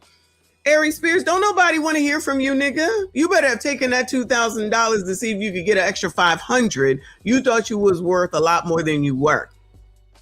Now, I feel like the reason why people want to see Boozy, I could be wrong, is because he's funny and that attracts people. I don't know that he got a lot of music. All I need is Wipe Me Down. Other than that, I don't know if he has a lot of music. Y'all can let me know. But he's funny. And so if that brings people for Vlad, which is the views, especially on YouTube, because it's the views at the end of the day that is the most important thing, then there you go. Then there you go. So if Boozy bought in people and Aries didn't, why would he pay you more? Why would he pay you more if you ain't bringing nothing in? I'm telling you, a finance course or whatever would help out a lot of the color community, but y'all don't want to hear it. Y'all just too busy pocket watching other people, thinking that it's not right, it's not fair, that you don't have it, but you ain't even willing to put in the fucking work to learn how money works. You just think you get it, you spend it, you get it, you spend it, and then you don't have shit. Then y'all here talking about generational wealth. How? Anyway, good morning. Shout out to Wayne Lundy in the building. Thank you so much. Boo, he said my sister is over here asking me if I'm up. I'm up. Love you, auntie. Good morning, Boo. Let her know. Appreciate you, hon. Instead of Corey Holcomb expressing he had a personal issue with Vlad, he then turned his personal issue with Vlad into a black culture issue. He pimped out the culture to get what he wanted. Now, all of a sudden, Vlad's a culture vulture. Vlad is bad for the culture. Vlad is using black people. How dare y'all go on Vlad? Y'all got to check Vlad. And Corey Holcomb would even say that he's responsible for certain black people not going on Vlad because he's been on Vlad's tail and exposing Vlad. And it's bad intentions, but stay on real. Yuck, and smile with you from what I see. I know a lot of people don't go on his show because of things I said about him, because the things I said about him are absolutely true. He almost got old boy beat up on his show. Corey Holcomb fed his audience this narrative for years about Vlad, but he didn't believe none of it. Corey Holcomb really wanted to do business with Vlad. He really wanted to be friends with Vlad, but he didn't see an avenue to do so. So he decided to rile up black people and utilize black culture to rope us into his own personal gripes against Vlad. Because that's what people do. Same shit, different person. Same shit, different person. Get y'all all in, and it might not be y'all, but I know it's some of y'all. Okay? Y'all that are listening, not the regular degulars. It is somebody gonna tell you somebody white is racist. They don't like black people. They not for the culture. How dare they? Y'all fall for it hook, line, and sinker. You do no research on your own. You don't look into shit. Who the fuck is out here listening to anything Corey Holcomb got to say? Who? I mean, clearly plenty of people do. But since I just started seeing who the fuck this nigga was since January, and having heard what he was saying about women and his own kid, and people was listening to that nigga, but he a comedian. Don't forget that. He a comedian. So that makes everything okay. Remember when the comedians Aries Spears and Tiffany Haddish did that crazy ass skit that they did, and then they got canceled, and they just allegedly trying to make it back up? And now Aries Spears going to take his tooth. That's the other reason as far as Aries is concerned. After that debacle from that skit that you and Tiffany did, and somebody was even offering you anything and to be on Vlad, you better have taken that money and shut the fuck up and did a real negotiation based off of numbers. But coloreds think they should just get shit just because they're colored. That's not how it works. And if you all were in business, y'all, you know what I'm saying. And if you all were in business, you damn sure wouldn't be wanting to give your fucking money away to somebody just because they black. Imagine your whole damn crew was black. So you should give them all money. Ask MC Hammer how that works out. Ask MC Hammer how that works out. When your whole crew is black and you want to give them all the money, see where the fuck you end up. Say I'm lying. Say I'm lying. And we know Corey Holcomb didn't believe a goddamn thing that he was saying about Vlad for years. We know Corey Holcomb didn't believe a goddamn thing he was saying because the moment he got the opportunity to work with Vlad and be Vlad's friend, all of that went out the window. Corey Holcomb threw everything he ever said about Vlad out the window. And Corey Holcomb was back on his show before Vlad even showed up. This is just a preview the week before Vlad was to show up, where Corey Holcomb is talking about Vlad, and Corey Holcomb is damn near on his knees, on his tonguing down Vlad, begging Vlad for an opportunity to do business with him. Apex, right. Now listen, I'm willing to bet this. More people are familiar with DJ Vlad than they are these stars on these streaming services. Yeah. Which is why when I talk to DJ Vlad, it's gonna mainly be about business. I mean, we're gonna laugh at the sissies. Now, what if somebody with talent, with the notoriety and the numbers get on? Right.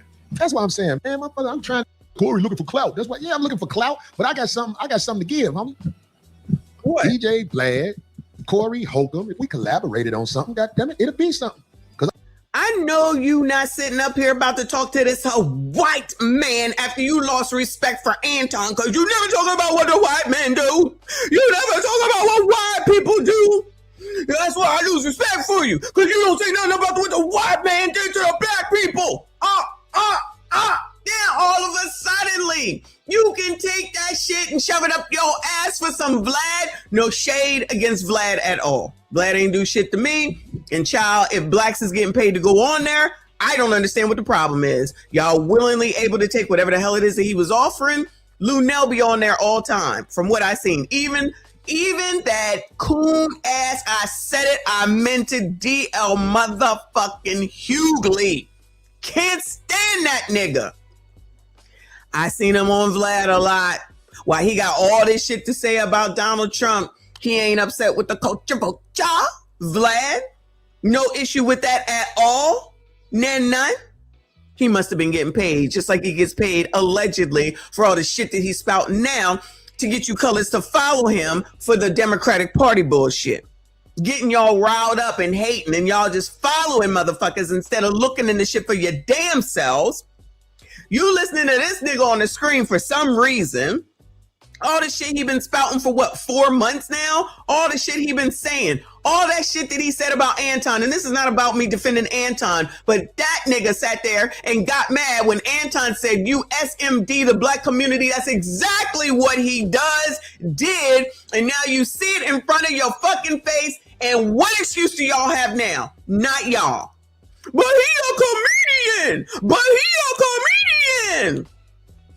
I bet you the Anton hate sector still ain't got shit to say about Corey Holcomb because they too busy hating Anton for their personal shit. This nigga right here then leading motherfuckers forever. I hate him. And I didn't know. I'm just looking at what Poetic Flacco is saying with the words that Corey is saying out of his damn mouth. Just like those other people who were saying the shit about the PDF stuff. This is what this nigga said. He a comedian, but he a comedian. Go against every fucking thing that he ever fucking said. Anyway, I'm an entertainer. When you really get through, I'm an entertainer. But what he is still losing from his own actions based off of that shit with that woman. Even based off of this shit with regard to even Anton. Thanks for the tip. With regard to the fact that he's blaming everybody for his shit except for himself. The PDF stuff that came up. TMZ. Sean Holly. Y'all know the list of all this shit that he said about why he was losing gigs. Then, shout out to Fawcett Media. You know, he want to go and they get to me because Corey all of a sudden got issue with everybody saying something about him. But that nigga can say whatever he wants about any woman, his daughters included. This biatch ain't shit. This biatch, I just gave her $20. I just took her down and all I need to do is give her $20 and she in the hood and I like hood women and you biatches ain't ish, blah, blah, blah, blah, blah. Where the feminists at? Since we was talking about feminists yesterday, nothing to say about Corey Holcomb, all good in the hood with Corey Holcomb, but hating Anton, no sisterhood. Who cares about him talking about the sisters?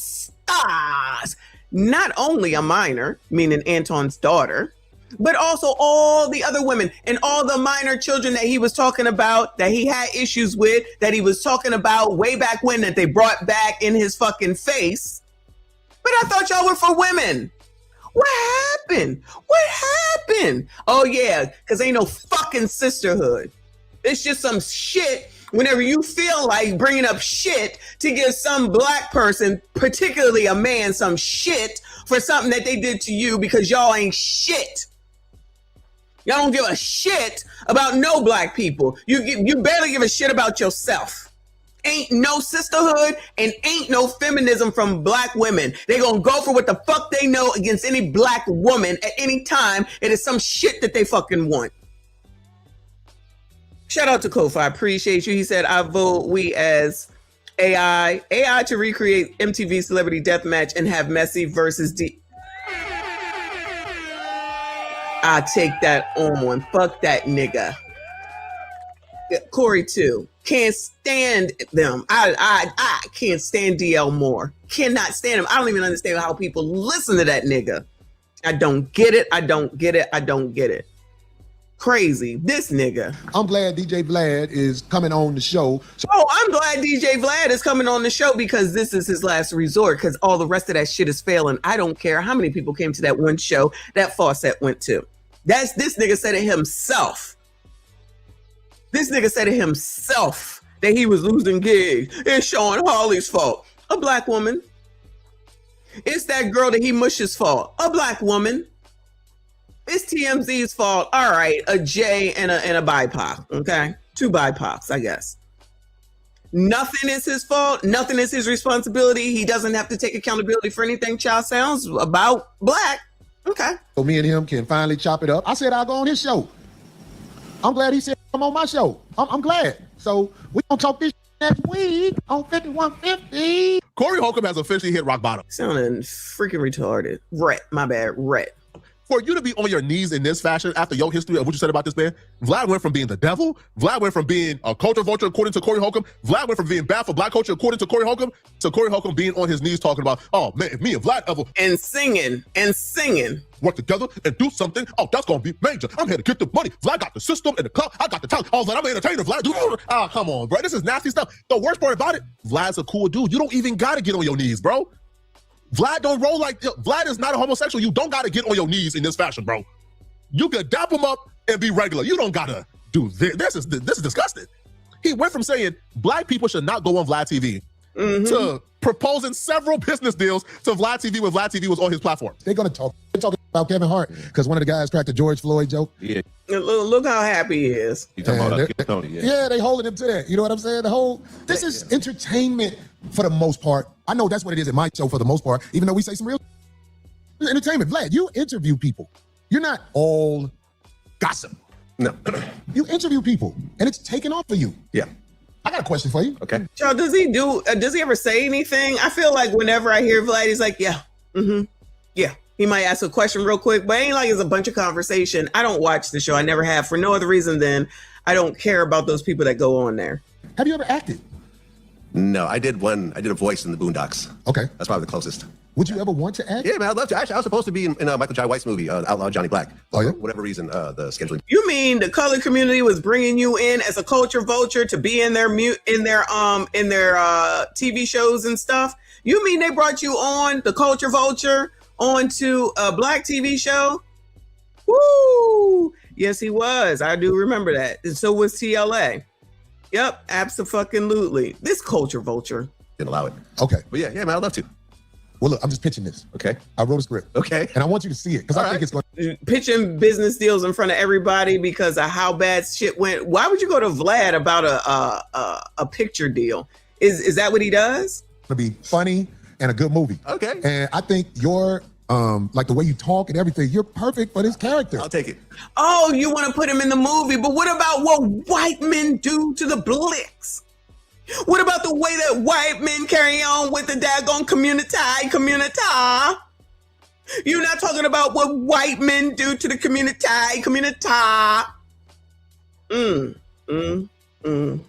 Really? Yeah, I'll take it. That's amazing. There we go. See, we got He's showing all his teeth. Really? Bitch. Talk and everything. You're perfect for this character. I'll take it. Really? Yeah, I'll take it. That's amazing. There we go. Because see, we got the numbers to get people to go behind it and help fund it and everything. You know what I'm saying? Let's do it. Man, see, everything is hunky dory in my world. Because Honky dory, is that racist? Everything is honky dory now. I got this white man to help me out. Oh, the culture vulture. Rules for thee and not for me. After I done already sent y'all down the line to allegedly hate this person.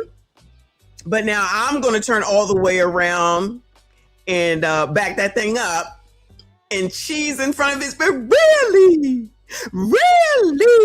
I'm so happy that this old white man is going to help me because my shit been flailing since January. You're like the way you talk and everything, you're perfect for this character. I'll take it. Really? Yeah, I'll take it. That's amazing. There we go. Because see, we got the numbers to get people to go behind it and help fund it and everything. You know what I'm saying? Let's do it. Man, see, everything is hunky dory in my. Everything is honky dory in my world. Honky dory in my world, child. Yes, exactly.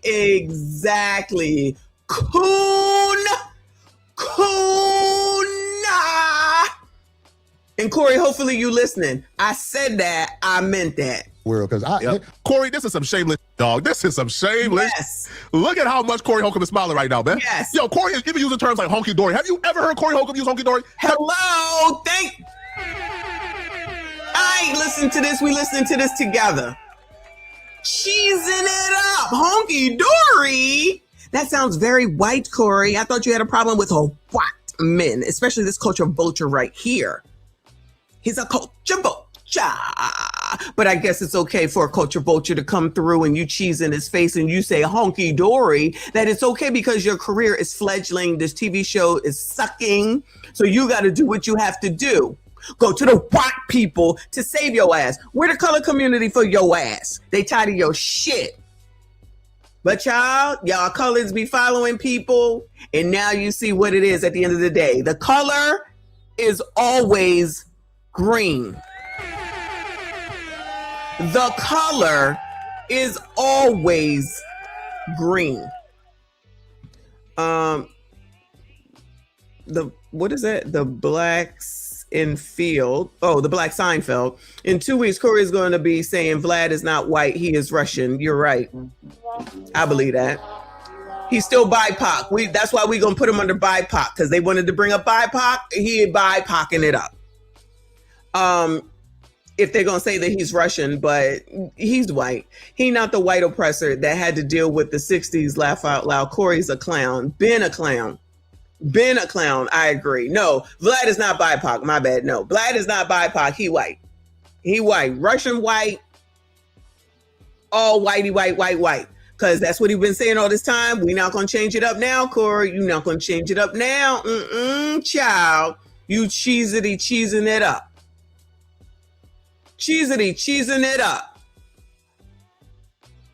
Bitching out after all that shit with Anton. I lose respect for you because you don't say nothing about the white man. That's why I lose respect for you because you don't say nothing about the white man. You bitch ass bitch. You ever seen Corey Holcomb smile this much? DJ Vlad had this brother blushing. This man said, oh darn Vlad, you man, if I made my day honky dory. Corey, I don't ever want to hear these words, Corey, leave your mouth again. And you still talking around. What did the Caucasian male do to America? Shout out to Flacco. That's what I'm talking about. Abso-fucking-lutely, you bitch-ass nigga. Y'all allow these motherfuckers to play in your fucking face. Yo, shout out to Flacco. Words, Corey, leave your mouth again. And you still talking around. What did the Caucasian male do to America to bring it down? I'm not getting into that. You dancing around it. And that's why I lose respect for you when you start dancing and kissing Caucasian male's ass. But I don't. Don't do that in front of me because I'm not an ass kisser of nobody. Corey, it's over, bro. Run that back. Corey, I don't ever want to hear these words, Corey, leave your mouth again. And you still talking around. What did the Caucasian male do to America to bring it down? I'm not getting into that. You dancing around it. And that's why I lose respect for you when you start dancing and kissing Caucasian male's ass. But I don't. Don't do that in front of me because I'm not an ass kisser of nobody. Corey, it's okay, bring it down. I'm not getting into that. You dancing around it. And that's why I lose respect for you when you start dancing and kissing Caucasian male's ass. But I'm into that. And you still talking around. What did the Caucasian male do to America? I'm not bringing it down. I'm not getting into that. You dancing around it. And that's why I lose respect for you when you start dancing and kissing Caucasian male's ass. But and you still talking around. What did the Caucasian male do to America to bring it down? I'm not getting into that. You dancing around it. And that's why I lose respect for you when you start dancing and kissing Caucasian male's ass. But I don't. Don't do that in front of me because I'm not an ass kisser of nobody. Corey. Shout out to Anton.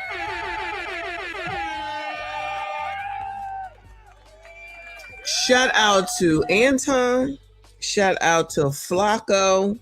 And shout out to the Anton hate community. A bunch of jackasses.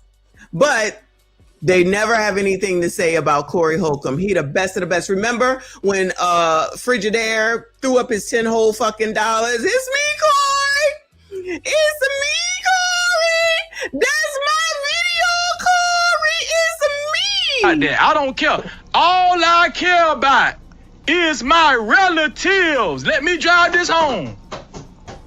All I care about is a nigga disrespecting my relative, nigga. That's all I care about, boy. That's all I care about. I don't care. All I care about is my relatives. Let me drive this home. All I care about is a nigga disrespecting my relative, nigga. That's all I care about, boy. That's all I care about. Yes, we know that's all you care about, you bitch ass nigga. Over here with this other bitch ass nigga friend. Oh, Corey, it was me with $10 whole. Nigga couldn't even afford a 50, let alone a fucking 100. It's me, Corey. It's me, Corey. Dick chasing and whatnot. Crazy. Foolish. Ain't never said nothing about nothing that this nigga ever did. Too busy up Anton's ass. All that personal shit going on. Shout out to y'all that was here yesterday for that, for Anton playing these motherfuckers like he's been. Get his name back out into the algorithm to get them videos pushed because YouTube's effing around. Shout out to YouTube though. Effing around with the algorithm. Shout out to Patrick Bet David, who was discussing it, because you know some of these people can't come outside of everything that Anton does. But shout out to my people that keep me informed on what goes on, that I don't have to watch it all the time. They keep me informed. Ridiculous. But this bitch ass nigga. Corey, leave your mouth again. And you still talking around. What did the Caucasian male do to America to bring it down? I'm not getting into that. You dancing around it. And that's why I lose respect for you when you start dancing and kissing Caucasian males' ass. But I don't. Don't do that in front of me because I'm not an ass kisser of nobody. Corey, it's over, bro. That's over with for you, bro. You can never with a straight face repeat that again. Exactly. DJ Vlad is a liberal white man. Don't worry, I'll do it. I'll do it for him. This is how I know Corey Holcomb has no experience around white folks, because DJ Vlad is a Democrat. He's a leftist. He's a liberal white man. So you're bootlicking and eating a butter biscuits for no reason. Ooh. Vlad don't even get along with like far-right conservative black men. Vlad on some liberal stuff. So he is inexperienced talking to white folks. He thinks all white folks are conservative. So he brings up the Kevin Hart and the George Floyd joke. All black people across America, most of us, not all, we standing in concrete, in cement, that thing is wrong. It's not cool. We is not getting away with it. We don't rock with it. Corey Holcomb pretends to be Hotep. He gets in front of a white man, and the first thing he does is starts co-signing the chaseless George Floyd joke, talking about black folks too sensitive. Proof that no matter how much money black people have, they're still just gonna act like ninjas. Always fighting. Like Bill Cosby, Hart is a black comedian from Philadelphia, and like Bill Cosby, women don't know when Kevin is inside of them. You've done good though, Kevin. The black community is so proud of you. Right now, George Floyd is looking up at us all, laughing so hard that he can't breathe. God bless you, Kevin. They're talking about Kevin Hart because one of the guys cracked the George Floyd joke. Yeah, you talking about Tony. Yeah, they holding him to that. You know what I'm saying? This is entertainment. Oh, Corey. Oh, Corey. You can never put that line again, bro. Oh, yeah. I don't give a damn about none of that. But everybody is having issues with regard to the George Floyd joke. To have your issue with it. Do any of these people have an issue with the words that Corey Holcomb actually said about minor children, of the women that he was taking down, and what he saw, what they said, and what happened there that made him look PDF-ish, allegedly? None of that. So more mad at a joke, but not mad at actual actions. All right, cool. Miss me with this bullshit. I don't give a fuck. Kevin Hart sitting there. But remember when Corey said, I'm a dirtbag. I'm a comedian. And everybody was like, he a comedian. But then the white man said something. Now all of a sudden, child, it's not right. It's not fair. Because our holy George Floyd has to always be held in high regard. Y'all are never allowed to say a word about him. You can talk about MLK. You can talk about Malcolm X. You can talk about this one. You can talk about that one, but not George Floyd. Not George Floyd. The colored community got to be upset about that. Forget about what this man did with a minor child. Forget about what he talked about, other things with minor children. Forget about all the things that he said about black women. You know, all the feminists, all the stars that take off us as stars. Please. You cannot push the you pro-black or you militant anymore. That is over with. We see you for who you are, bro. And I'm so glad that DJ Vlad didn't co-sign like that nonsense. Right? If Vlad would have never co-signed that nonsense, because Vlad again is a liberal. Corey Holcomb thinks all white folks is on some racist stuff, right? So he misread it. So Corey Holcomb brings up this. Really? That's entertainment, Corey? That's all fine and did. Black folks are just sensitive, Corey? Nonsense, man. Yo, Vlad even exposed him during the show. So before they got on, right, for years, Corey Holcomb was talking about how Farrakhan is the most important black man ever, how he loves Farrakhan.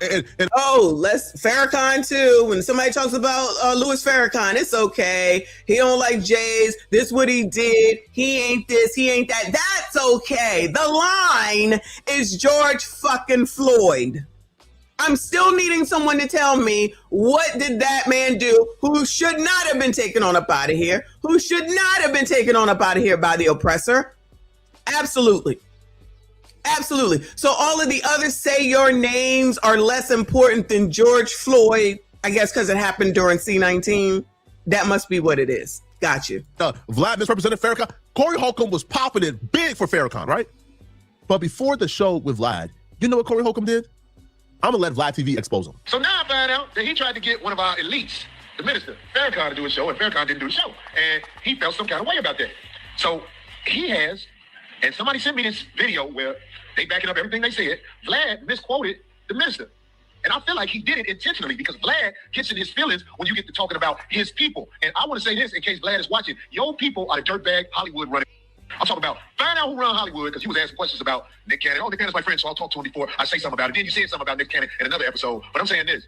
Nick Cannon apologized about what he said because dirtbags run Hollywood and they will blackball your career if you don't do what they want you to do and say what they want you to say. But yo, man, don't be misquoting my people, man. I ain't never met Mr. Farrakhan personally, but the man is part of my growth. Don't be misquoting my people, Vlad. Don't be misquoting my people, Vlad. Oh, career flailing. Go to the white people now to help your ass out the culture vulture, to get your shit where you think it's supposed to be. Because if your shit was supposed to be there, then your shit would be there.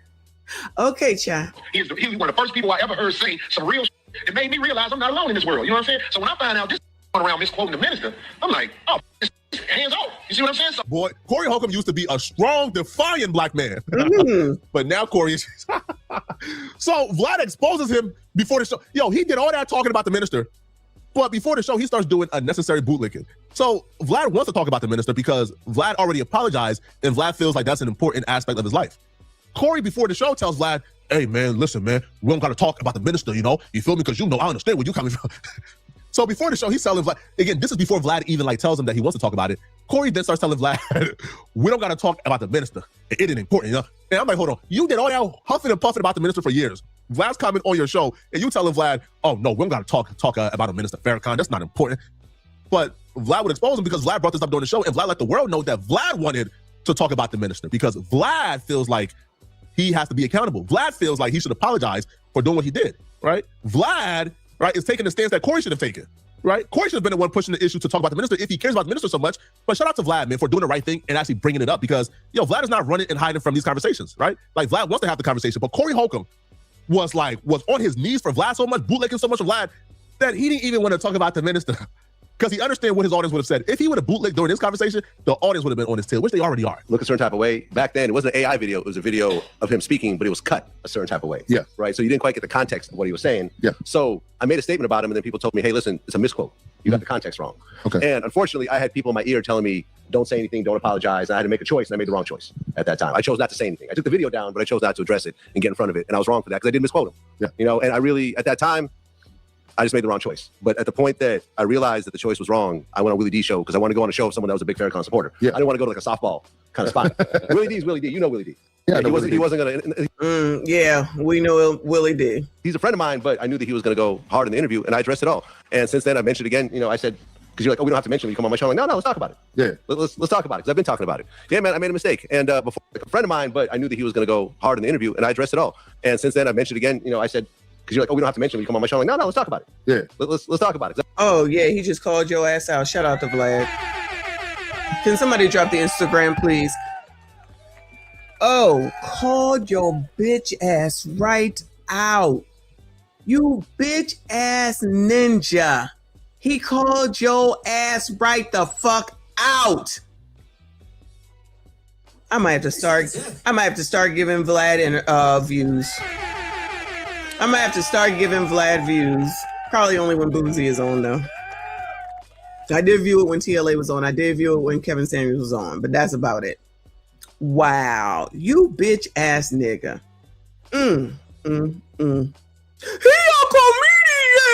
He a comedian! So I wonder if everybody's going to get outraged about this because of the speak about Mr. Farrakhan, like y'all upset about George Floyd. You think anybody gives a damn about that? All right. Shout out to Wayne Lundy. I appreciate you. Said Jermaine Umar Johnson told me. Cheyenne Bryan told me. F Vlad, F Corey, get the likes up. What's up to the chat? Thank you, boo.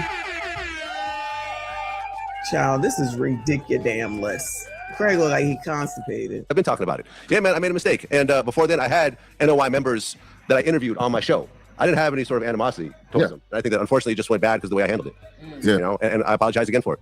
Well, you know, I tell you like this, man. I appreciate you for even having the courage to say what you said right here, right now, because Corey, where's your courage to apologize for anything? Take accountability for anything? No, you just gonna continue on and you don't do nothing wrong. You ain't never done nothing wrong. Everything that you did with regard to Anton's daughter, all the shirts, and where is the money? Did the money reside back to the white people that you said you was gonna give that money from those black people to? Remember, he said he was going to take the proceeds from that shirt that he made of Anton and his family. And he could try to say that it's really not them, but we know that it is. Lame. This is for you, lame. Okay. And then he said he was going to give that money to the white people down there in Minnesota. So he was going to go and support the white people from that perspective. But he's down for you coloreds. Child, please. As I have watched DJ Vlad shows, I have gained respect. Oh, so you've been watching the Culture Vulture shows? So Corey, that stands allegedly as pro-black for the Blacks. Pro-black for the Blacks is over there watching the Culture Vulture show? Woo! DJ Vlad shows, I have gained respect for you growing, finding a way to grow. Corey, shut up, man. Bro, the man is on his knees kissing butt, bro. He's on his knees kissing butt. Yo, the man told Vlad after years of clout chasing on Farrakhan, after years of talking about, yeah, DJ Vlad said this about Farrakhan, I can go on Vlad because I love Farrakhan. But before Vlad came on, you tell Vlad secretly, in secret, oh, listen, man, we don't have to discuss Farrakhan. I won't ask the question. And Vlad said, F that accent. You was bootlicking for no reason. His fans even feel the same way. Yo, go to the comment section of that video. Fans are saying, damn, Corey. One fan says, yo, Corey seen Deion Colehouse decided to sell out. Another fan goes and said, man, Corey can't talk that white man in the system ish no more. It's over with. I agree. Exactly. Another fan go, Corey is kissing Vlad's butt. Just because you don't like Aries. This is some sucker ish. One person says, this is the tap dance edition of the 5150 show. Agreed. Corey. Oh, that's a good title. I might have to snatch that. Over, bro. Like at this point, yo, you can't go any much lower than where you currently are. But y'all let me know in the comment section. What do you guys think about this? Shout out to Flacco. Shout out to Poetic Flacco. Yeah, to say the least. There's a lot going on around here lately. Crime is Down episode was a lot. We had to move on from that.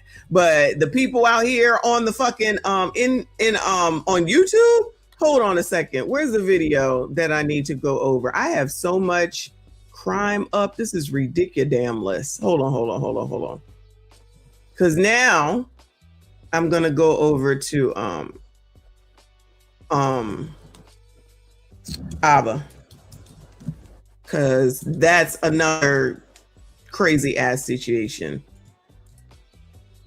And we're willing to listen to other people. I am, anyway. So there was is it a live stream? Oh no, it's called Night Talk.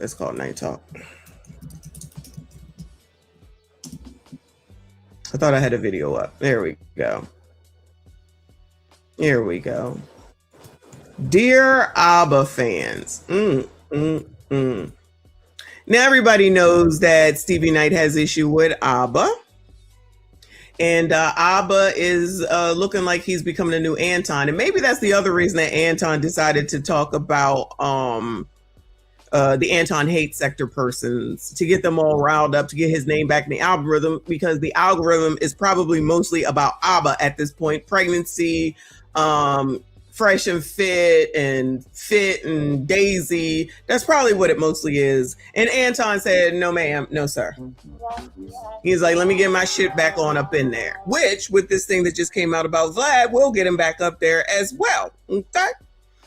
So now there's allegedly 4 women who have said that ABBA got them pregnant. No babies yet.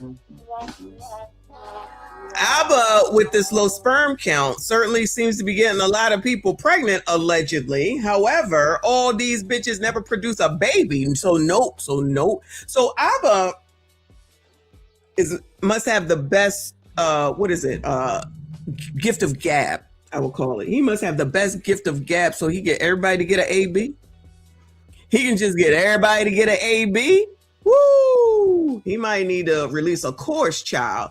But let's not forget, Stevie got issue with ABBA because he made him look crazy in some interview at some point. I don't remember.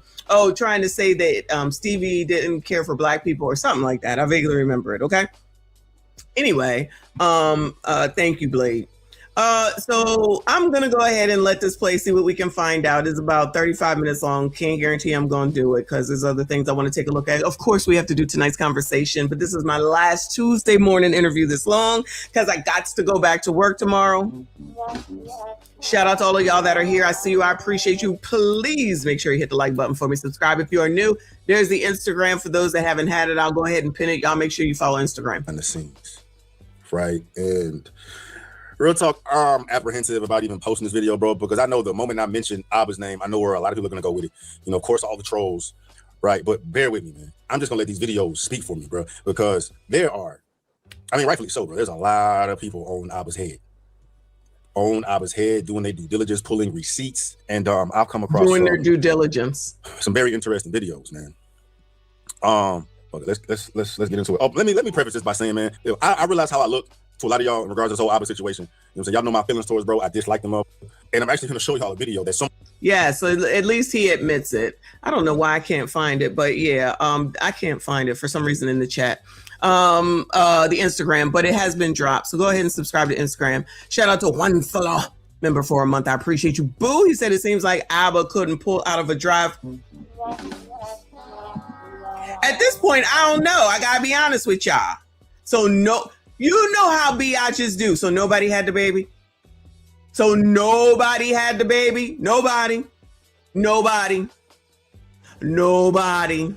I'm just saying.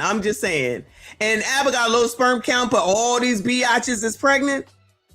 Child, something ain't right. Something just ain't right. Someone else recorded that depicts perfectly of why I do not like that man, bro. And it's not even about me disliking him, bro. As y'all will see, bro, he's just not a good person. But y'all will see that. But I realize how I look to a lot of people in regards to this whole situation, man. But by the end of this video, you will understand entirely, bro, because oh, we got a troll. Oh, they want my attention.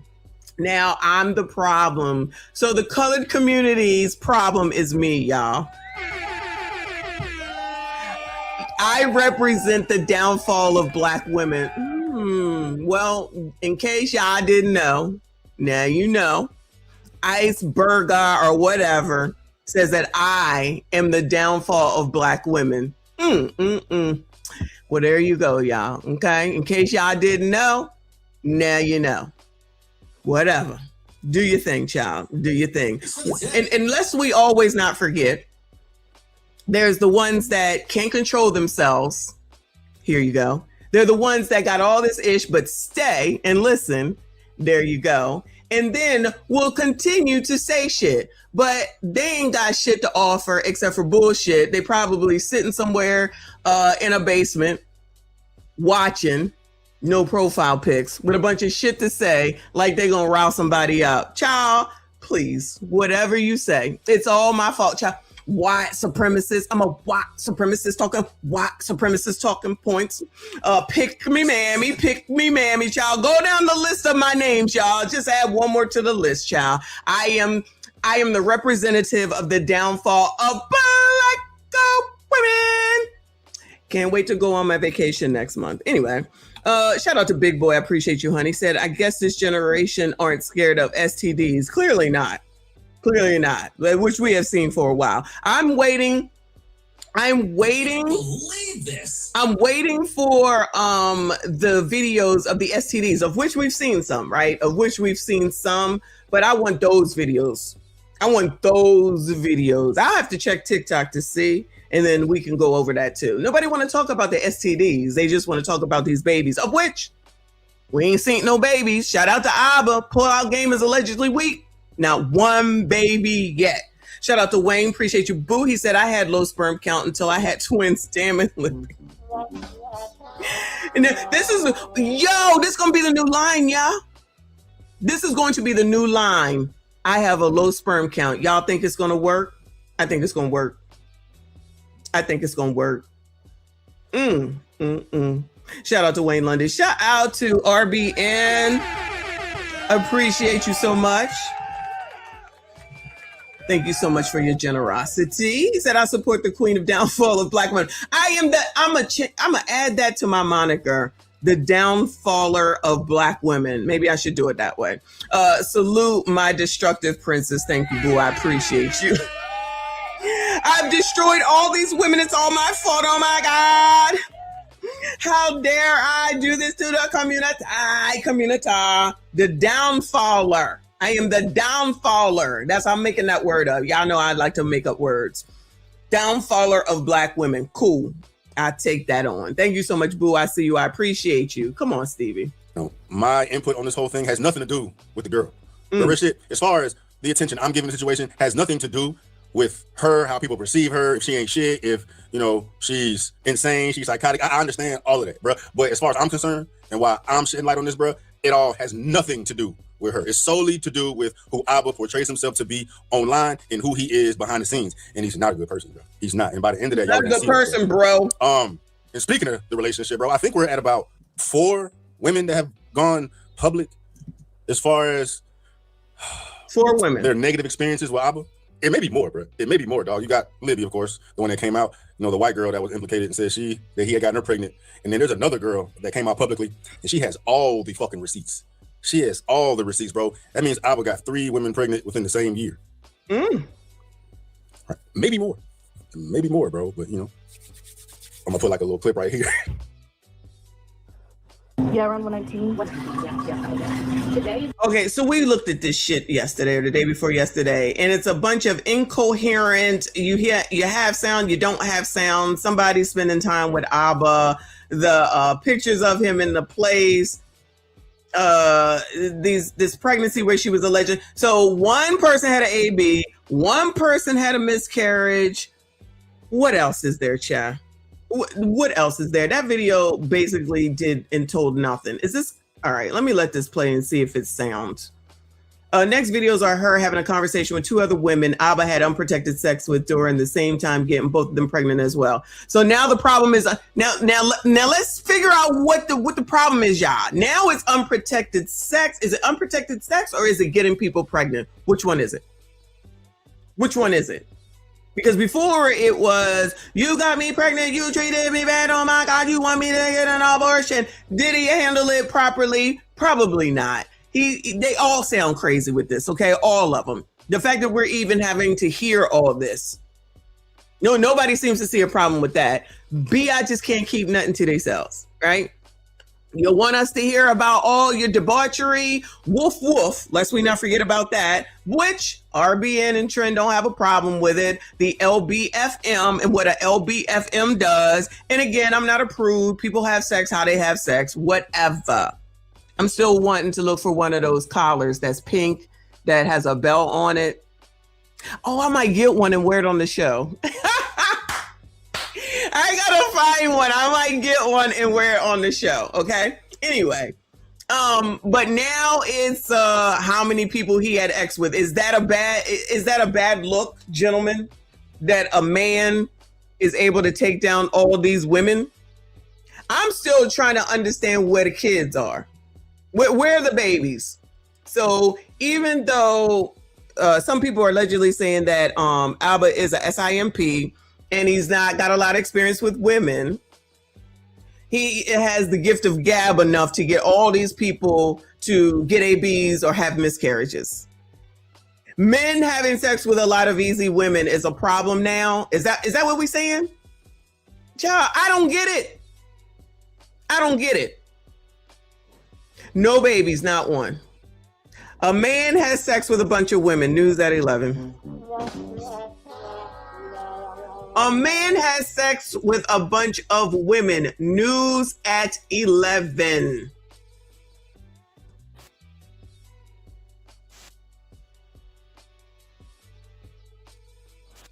I'm confused. It's me. I know it's me. Hold on. Some guy says Abba's a fraud. I hope Preach goes solo or finds a new partner. Abba can team up with Ashcon. I don't know who Ashcon is, but Preach has started his own channel. That could conceivably be happening. For those that don't know, Preach recently started his own channel. I don't know. It's little. All of a sudden, he started his own channel. So y'all go look for it and follow him.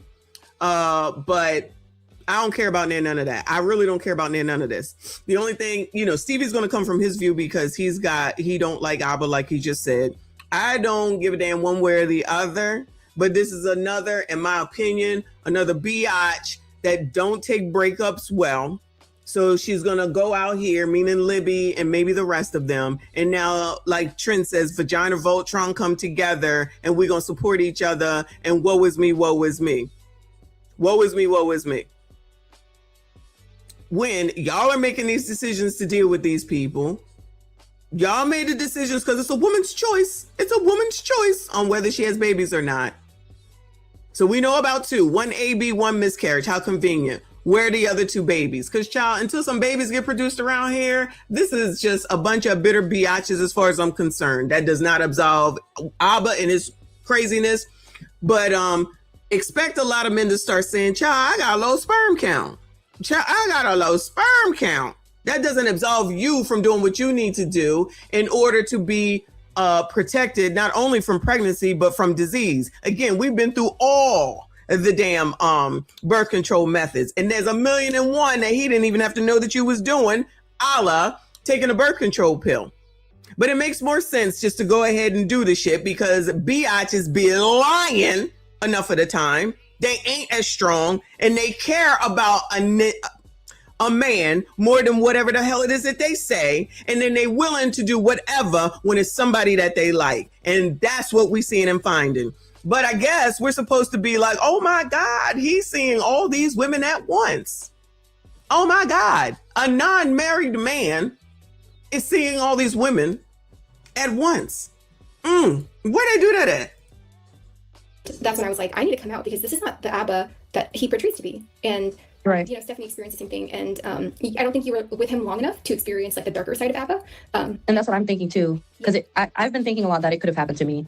If I had stayed, if none of this came out, I probably would have kept thinking that he was a good person. I wouldn't have known anything. I'm like, oh, so everybody's supposed to say that Abba is not a good person.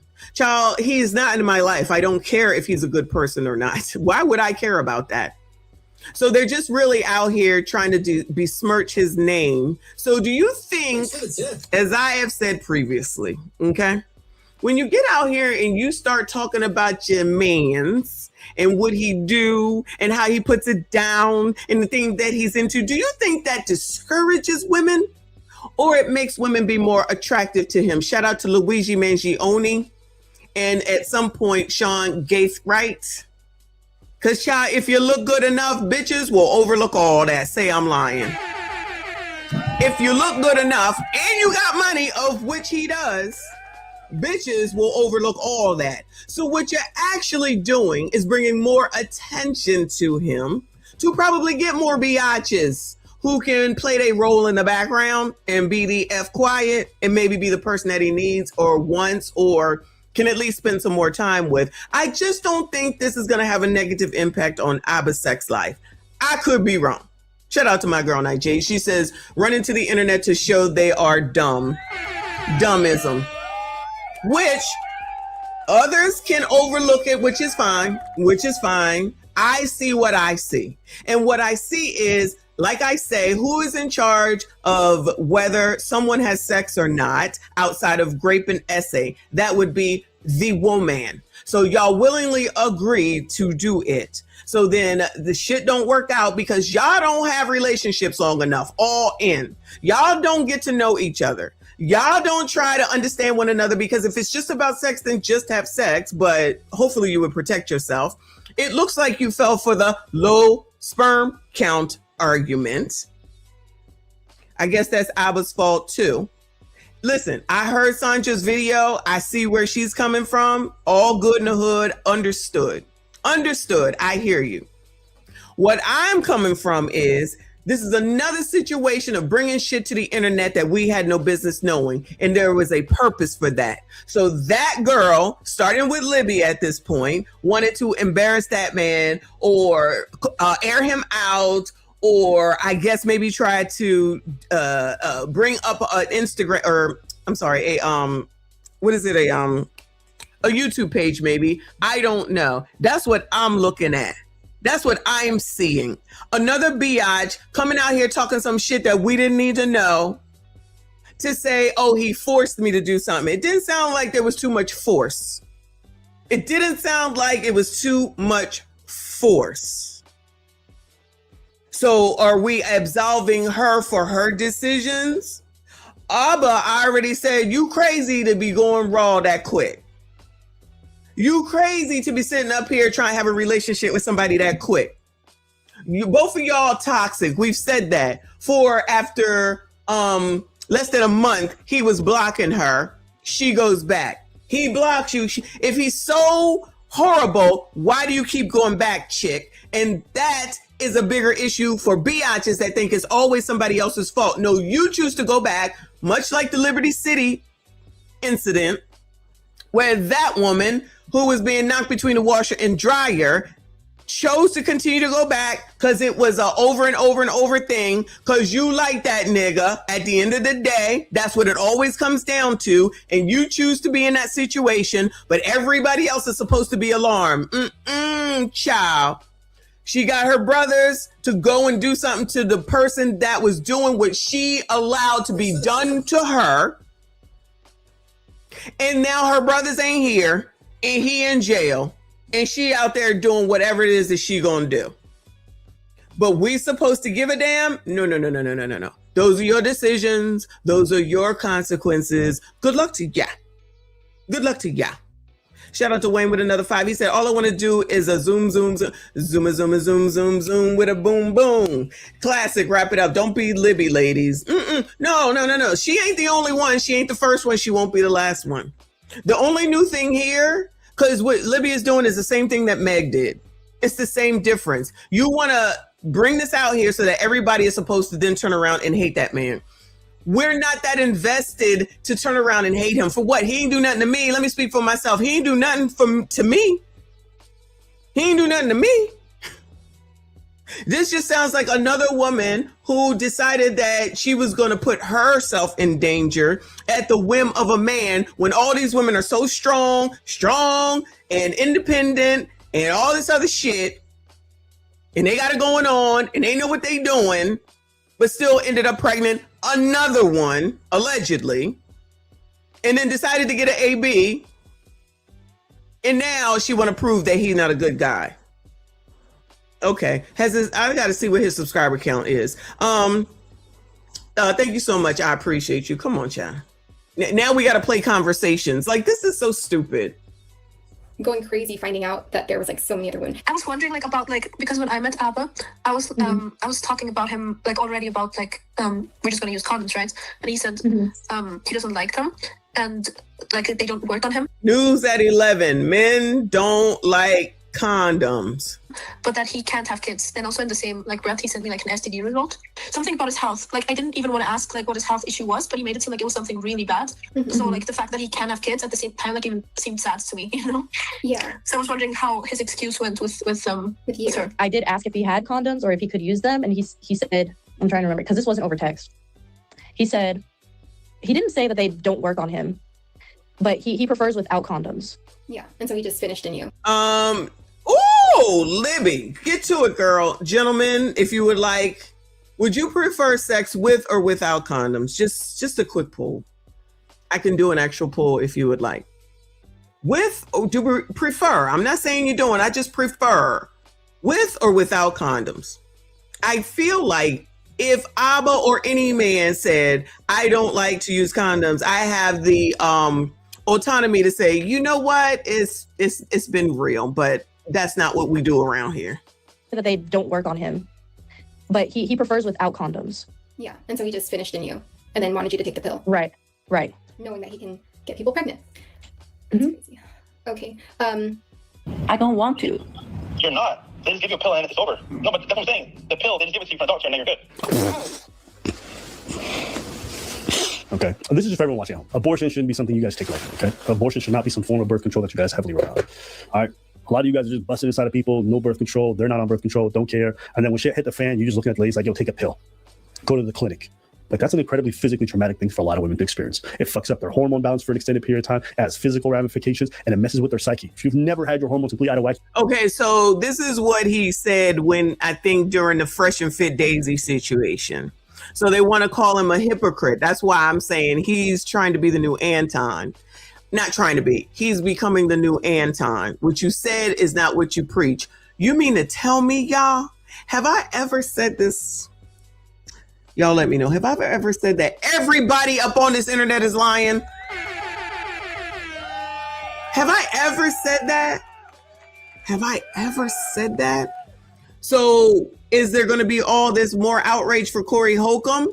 I'm just asking questions since everybody's moral around this bitch and all the people that are in the anti-hate sector. Do you think they're going to go talk about Corey and his love of the white man, DJ VLAD, and about this hypocrisy here with Abba? Or are they just going to stay on Anton's ass? Pause. I don't know. But somewhere, somehow, everybody's just supposed to come together and be like, we hate Abba. We hate. He getting clown good enough, I'm sure, from Fresh and Fit. I have no doubt. I'm not going to be watching this shit. I don't even care for those people. Because that's really all I do when there's someone that I don't give a damn about. But y'all know me. I'm the person that's that's responsible for the downfall of black women, child. Don't listen to me. I don't know shit. You may never be able to understand, but just casually saying, yo, just take a pill, do this. You guys are asking a lot. Y'all are so goddamn irresponsible about it. I don't even care if you guys get caught up having to pay child support. Y'all should be a bit more considerate of what you're asking the opposite sex to do in regards to their own body when it comes to abortion. He's so gross, man. And he lies so much, and he's such a fraud.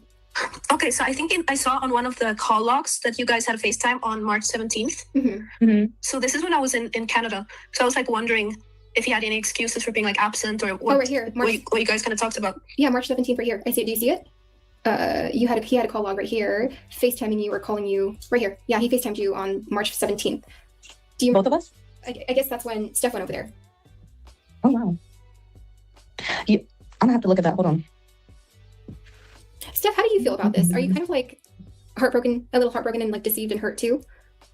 Yeah, but I'm like, also, when did he do all of this? Like, with what time? And how did he have the time? Oh, so now all of a sudden, no shade, dudes give a damn about biatches hurt and upset that some dude played them. So now dudes give a damn. Is that what we're saying now? I mean, I'm not saying all, and I'm not eating that, y'all. You know what I'm saying. But now all of a sudden, dudes give a damn that women got played. Child, is that not what we listen to on tonight's conversation? Every time we listen to tonight's conversation, not necessarily played either. They had all the information and they chose to go forward, just like these people who chose to go forward to have unprotected sex. Now it's all Abba's fault that you chose to go raw. Child, we about to have another demonetized stream, child. How did he squeeze everything in? Yeah. Imagine being like at a restaurant with me and then you excuse yourself to the bathroom or something. That's crazy. Yeah. This guy's a nut. Okay, I got the follow up. You said March 17th? Yeah. Okay, I see the March 17th phone call, the FaceTime. What time was that? 3:34 p.m. and it was an hour and 24 minutes. So nobody works? Nobody has a job? Nobody got no place to be? Nobody has nothing to do? You were there, Stephanie? I was at the hairdressers, probably. Crazy. Oh my god. How did you have 1 hour Wow. of time at 3 p.m.? That's crazy. I think I was at the hairdressers actually. That I must have remember been you that told time. me you got a blowout. Yeah. Did he not seem like any different? Like he was still very much loving and everything? I don't remember all the calls, but those initial calls, they were. Was he giving them the boyfriend experience, y'all? Shout out to the girlfriend experience. Was he giving them the boyfriend experience? Shout out to Wayne. Thank you, boo. He said, I'm going to throw it out there then. Abba got me pregnant too. Oh my God. He literally yelled at me when I was pregnant, so I'm keeping it. I'm keeping my baby. Shout out to Madonna. Sassy ass loon. Sassy ass loon, I guess is what you're saying. Hashtag SAS. Child, these people are crazy with a lot of time on their hands. A lot of time on their hands. Does no one work? The boyfriend experience in full effect. That's what it sounds like he was giving y'all, the boyfriend experience. Night Jade said he isn't a nut, he nutted in you. As they keep saying, right? He finished in you like, woo, whoa. Y'all real open with this shit, you right? Woo! Salute to Brandon Jamal. You let him hit it wrong. Now you a single. There's no single moms though. We can't even sing that song. There's no babies. Who has the baby? Who got the kid? Who? This is just them talking. This is just them saying shit, comparing notes. Where are the kids? They were pretty chill. You know, they were. He didn't seem suspicious. Because he's a great liar.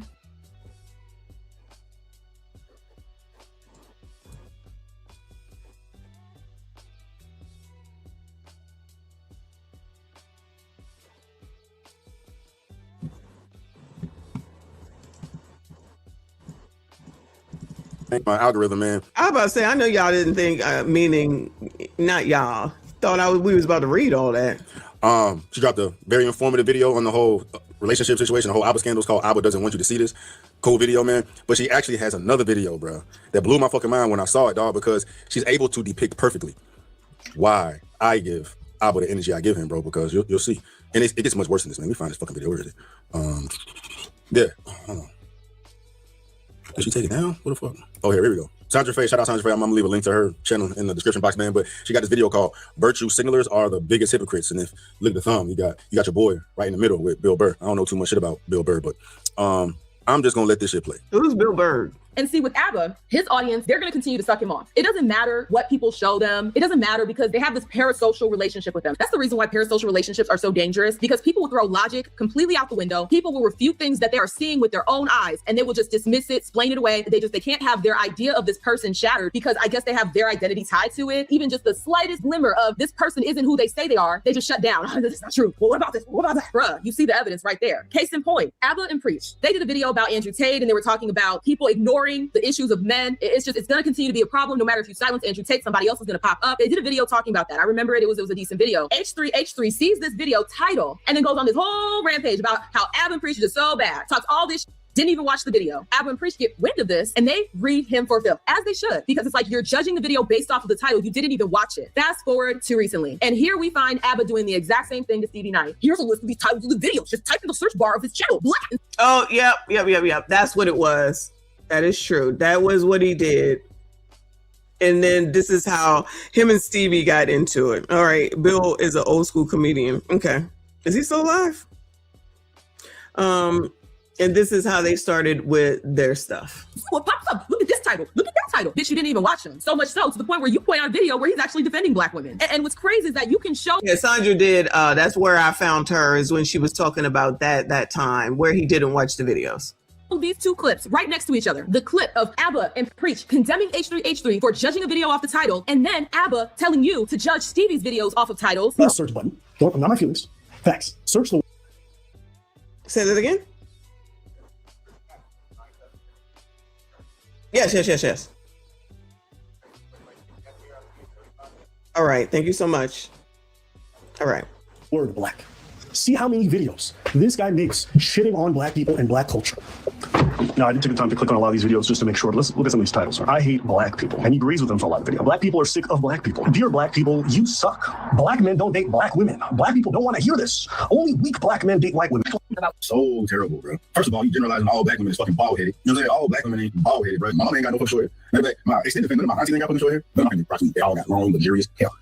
This is why black women get the stigma they had off of shit like this, bro. And I guarantee you, every last woman up there agree with what she's saying. All the shit she's saying sound ignorant as fuck. I know there's a bunch of black women in the comments that agree with my ass too, bro, because black women out here have hair, they have long luxurious hair, and they take care of them. Shit. All right. It wasn't about free speech. Oh my. Yeah, but when you don't watch it, you don't know that. The video had nothing to do with free speech. Jesus Christ, man. But of course, when you come on these platforms and give dumb takes on videos you didn't even watch, you can afford to say stupid shit about free speech, free speech. Go to the search button. Not my feelings. Facts. Search the word black. See how many videos this guy makes shitting on black people and black culture. Now, I didn't take the time to click on a lot of these videos just to make sure. But let's look at some of these. And bio people, what do they think? Oh, when you're addressing evil, you can't worry about the delivery. When you're looking at the conditions of our community, you can't worry about the evil when you got kids, they kill slut. Girls on girls, that's their he cooking. Y'all said I praising. He said everything that he said. Let's look at some of these titles. I hate black. All right, he was wrong. Stevie was not shitting on black people, child. I'm not about to watch this again. I'm not. Enjoyed Abba's content, man, but I was as blind as a bunch of y'all is right now. Clearly, because y'all be coming to me crazy. Like, as I'd imagine, y'all still are in these comments, bro. Listen. If there's people that are going to other people's chats and going to their comment section, which we know, as we just saw, because you know I am the problem with all black women, then those are the issues. Okay, there's some of us that just don't take this shit that seriously. Once this fucking computer closes and shuts down, I don't give a fuck about Stevie Knight, Abba, Preach, none of it. Okay, none of it. But if there's people who's sitting up here that do all this coming to find you or coming to talk about you and spamming the chat and all that, those are the issues. This is not that serious. I said what I said, and I stand by what I said. I don't give a damn about none of the rest of it. This is Stevie Knight's problem, and the reason where he got a problem with Abba, cool. This is Sandra and how she feels about Abba, cool. All right, that's it, that's all. These biatches need to hold themselves accountable for the fact that you're sitting up here fucking somebody for whatever your reasons are raw, knowing someone for less than 6 months, and you fucking them raw. And now you want other people to give a shit. I do not give a shit. If you got pregnant, if you had AB, if you had a miscarriage, I don't care. None of that has anything to do, from my perspective, on whether I follow Abba and Preach. If I get what I get from Abba and Preach, I don't give a shit about their personal life. I don't give a shit about what you got issue with him for. That's a you problem. So this campaign to come up here and to do what with Abba and Preach, I don't know. I don't care. Just like I don't give a shit about Corey Holcomb. I don't give a shit. But he definitely what I say he is, from my opinion. Bitch ass nigga that don't give a shit about black women, and the hypocrisy of the alleged feminists that love women that's okay with it. That is what it is. See, people take this shit too seriously that they got to take it into like it's their real fucking life. I don't know these people. Just make the damn content. And if you get on my nerves enough and I don't like it, I will unsubscribe to you because I don't like the content. That's it. That's all it's about for me. Other people want to take it a little bit too seriously. I guess I can understand Stevie's point of view because he, after the interview, I think Abba made him look crazy. But Abba was all wrong with what he was saying about Stevie originally when they was talking about his videos. I do remember that. This is their beef. Just like with Fresh and Fit. I don't follow them. I don't subscribe to them at all. But I knew they would have something to say. So that's why we looked at the one video. After that, I'm done because I'm not interested in them. I don't want to see them. I don't want them in my algorithm. I don't like them. That's it. Why some people have to take this so damn seriously is beyond me. But that's a you problem because that ain't going to change shit about what the fuck I got to say. Thank you, Wayne. He said, long story short, if it wasn't for you, I wouldn't know about Abba and Preach. Preach needs to preach and stay preach. Preaching started his own channel all of a sudden, so there may be some ish to the ish about him separating, allegedly. But shout out to you, boo. I see you. I appreciate you. I might have to. One of the first repairmen is about to be here, so I might have to cut this, and then I am gonna come back later on today for sure, because we got tonight's conversations that we gotta get through. More important than this, but I'm gonna let this shit go. But it took me actually being snaked by bro to realize who he truly is. You know what I'm saying? If y'all don't recall that whole situation with me, yes, these are people that have been personally hurt or whatever by Abba. Abba, man.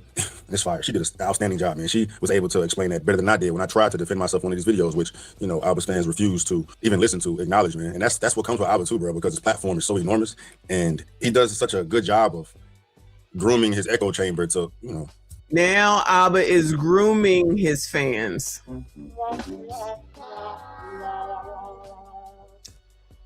When you speak about parasocial, I feel like this is one of the parasocials. I feel like this is one of the parasocials. Bow and swallow everything he says, man. You go in his comments, you want to see a negative comment in there, man, because he filters all that shit out. You go on their live videos, you have to be a subscriber to be in there, and you say anything negative, they kick you out, man. So it's all pro Abba, pro Abba, pro Abba. You know what I mean? And you add on top of the fact this man's ability to, you know, talk, articulate themselves, and this, you know, moral superiority, you know, virtue signaling shit he does. You know, he brainwashes people, right? So it's like, you know, Abba is brainwashing people, yeah. Brainwashing people.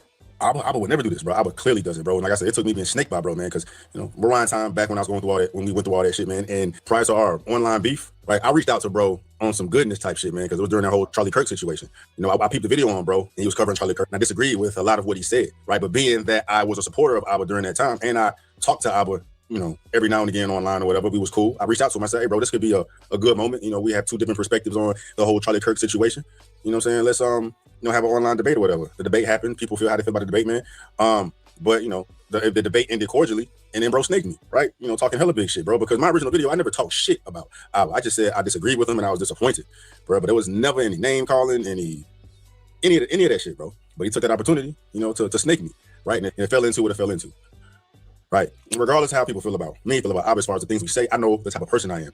And I will never do that to anybody. Paint them a certain way, manipulate people with words, frame things certain ways, leave things out, you know, say things as absolutes to depict parties in negative ways, which your herd of followers are going to swallow. When motherfuckers snake you like that, blatantly lie, right? That's why I don't fuck with Abba, dog. That's why I dislike that motherfucker, bro. And then, you know, as far as this whole relationship, pregnancy, abortion scandal, of course I'm going to cover it, bro. So I don't fuck with, bro. His actions show him as a polar opposite of how he portrays himself on camera, right? Like, at the end of the day, you know, I was a degenerate, you know, a raw dick slinging, inseminating monster, bro, out here just slinging all types of fluid around.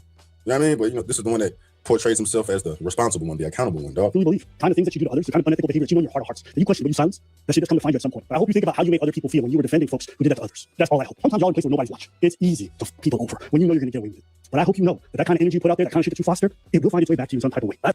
If people are looking for their morality from not even just Abba and Preach, but from people over here on YouTube, good luck to those people. Maybe that's why the gremlins are out in the streets causing all the havoc. I hope you think back on those moments where no one was watching and you decide to fuck someone over for your own selfish gain. Because, you know, RBN, that's why I'm saying he is so personally invested in this and hurt, and this is his get back. He is the same as the Anton hate sector. This with Stevie Knight is the same as the Anton hate sector. They had a personal problem with Anton. They all came together in order to do all these videos and whatever because they hate that man so bad. The numbers are up. Stevie just said the same thing. I can't stand him. So he's all invested and involved. And now Abba and Preach are grooming the audience and this, that, and the third. And it's like, are you fucking serious right now? Is it that serious? All right, let it be that serious. Let it be that serious. If Abba is preaching one thing and doing something different, he's a hypocrite. But I done pointed out a plenty of hypocrites around here, okay? So it is what it is. I don't go to Abba for sex advice. So if that's what other people are doing, it is what it is, right? This is crazy, y'all. This is crazy.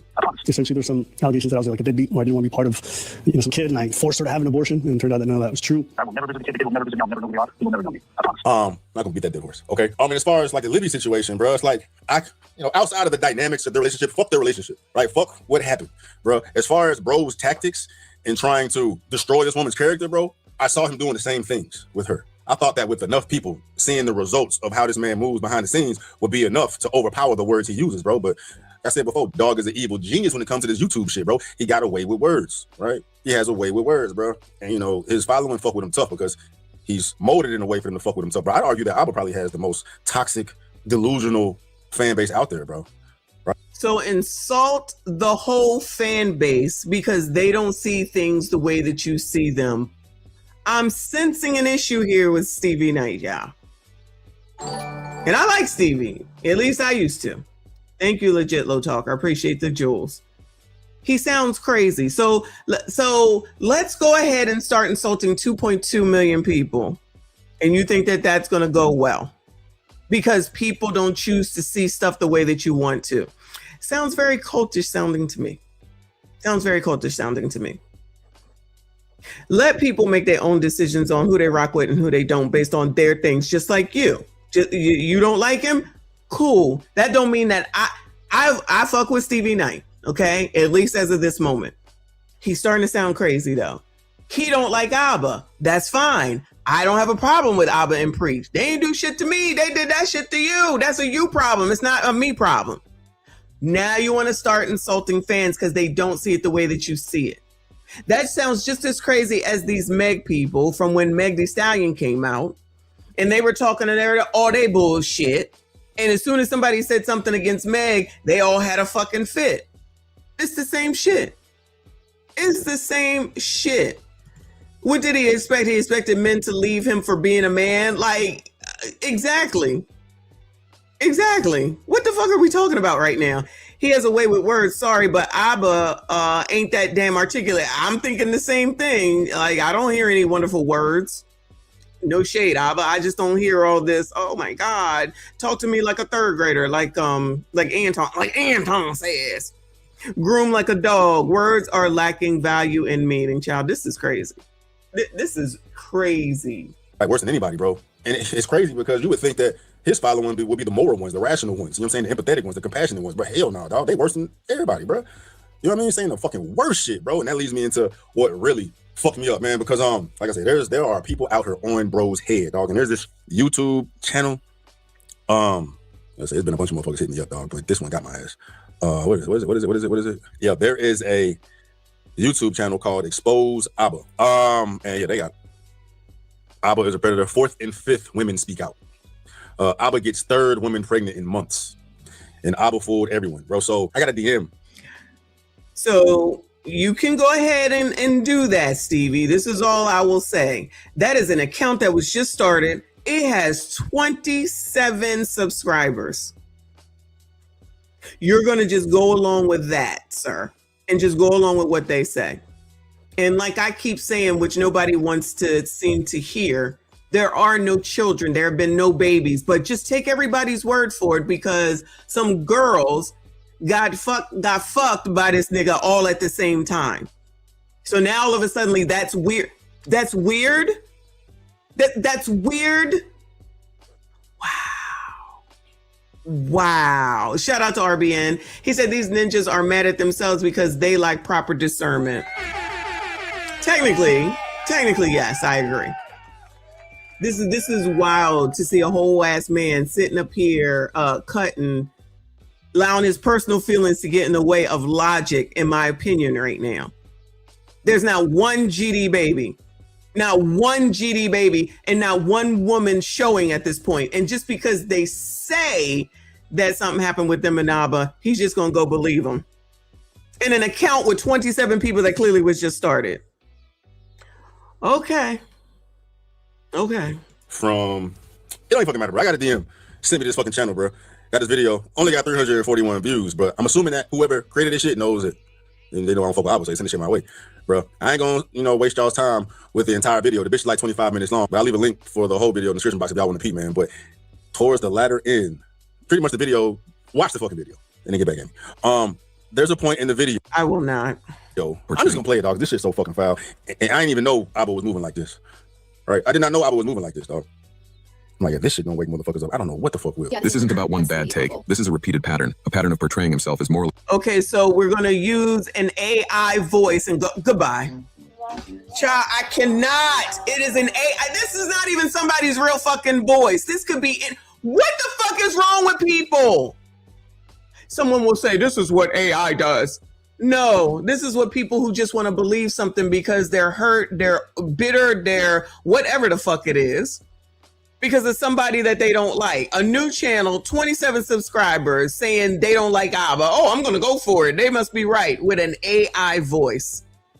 Woo! Superior while operating completely differently behind the scenes. And this is the part that genuinely changed my perspective on him, because this goes beyond commentary. It gets dangerous to the point of dehumanization. But this is stupid. And I know you're talking about my personal, does Abba like getting pegged? Actually, no, he never did that. Like, why are you talking about my sex life?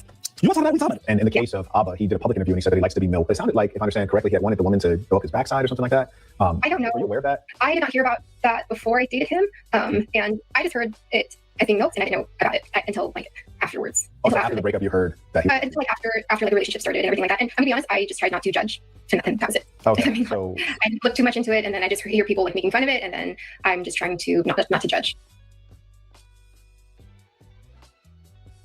You had a prostate orgasm. Yeah, you have. Yeah, I'm open-minded. You had a prostate orgasm? Yeah. Tell me more about it. I mean, for me, I'm going to be honest with you, even though, it was intense. It wasn't another level? To me, it wasn't more intense than the level 2 I get from a really good blowjob. Were you milked? What had to happen? I mean, so, all right, I'll never talk about this. I'm feeling naked right now.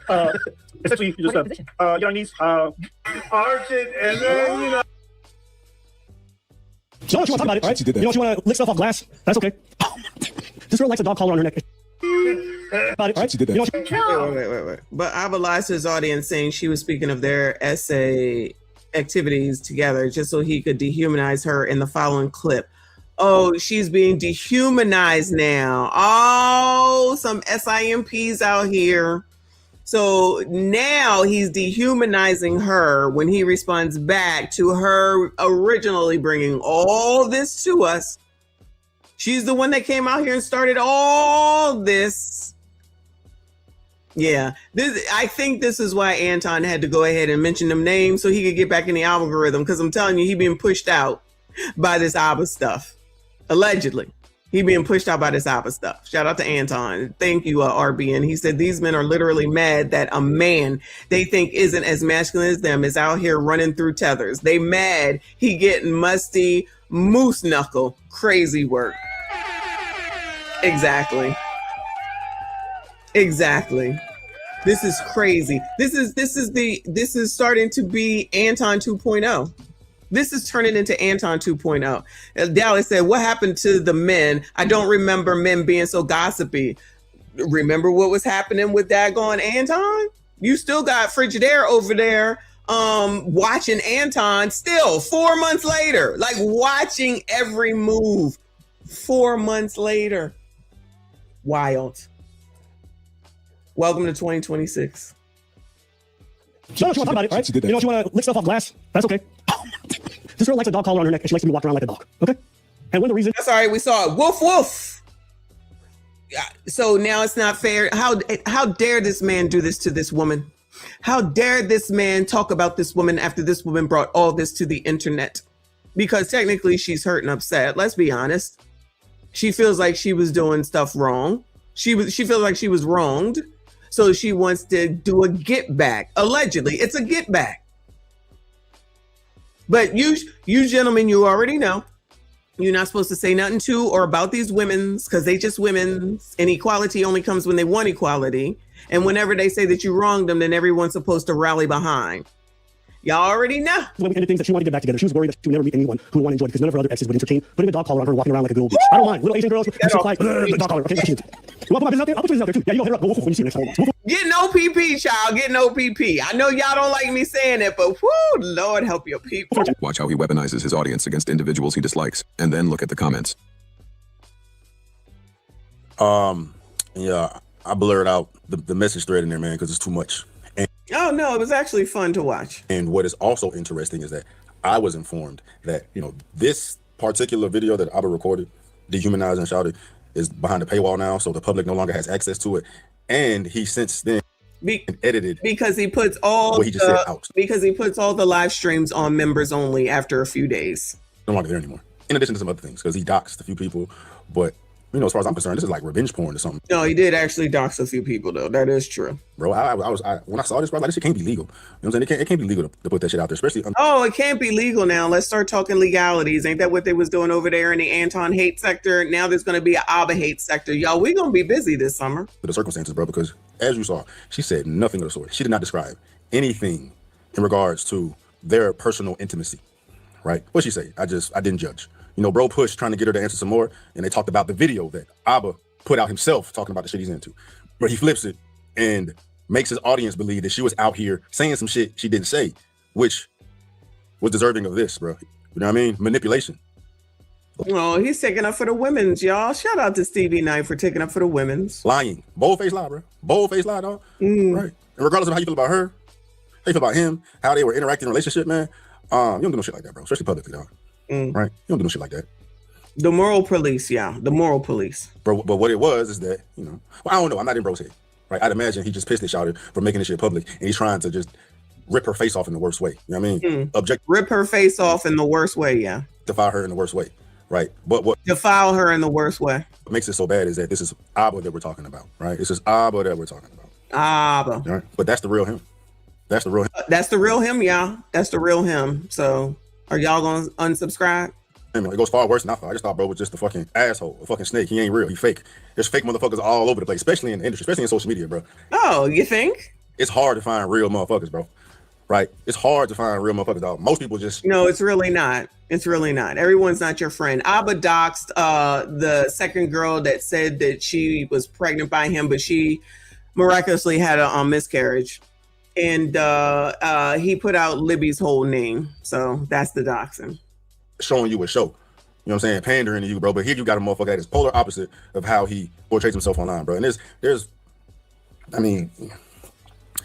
You know, I think enough of his video recordings of him talking will show him in a polar opposite light of how he portrays himself, bro. And clearly, y'all excuse it because, you know, he's just so mad he can do what he want to do, bro. But no, that's not how men move at all.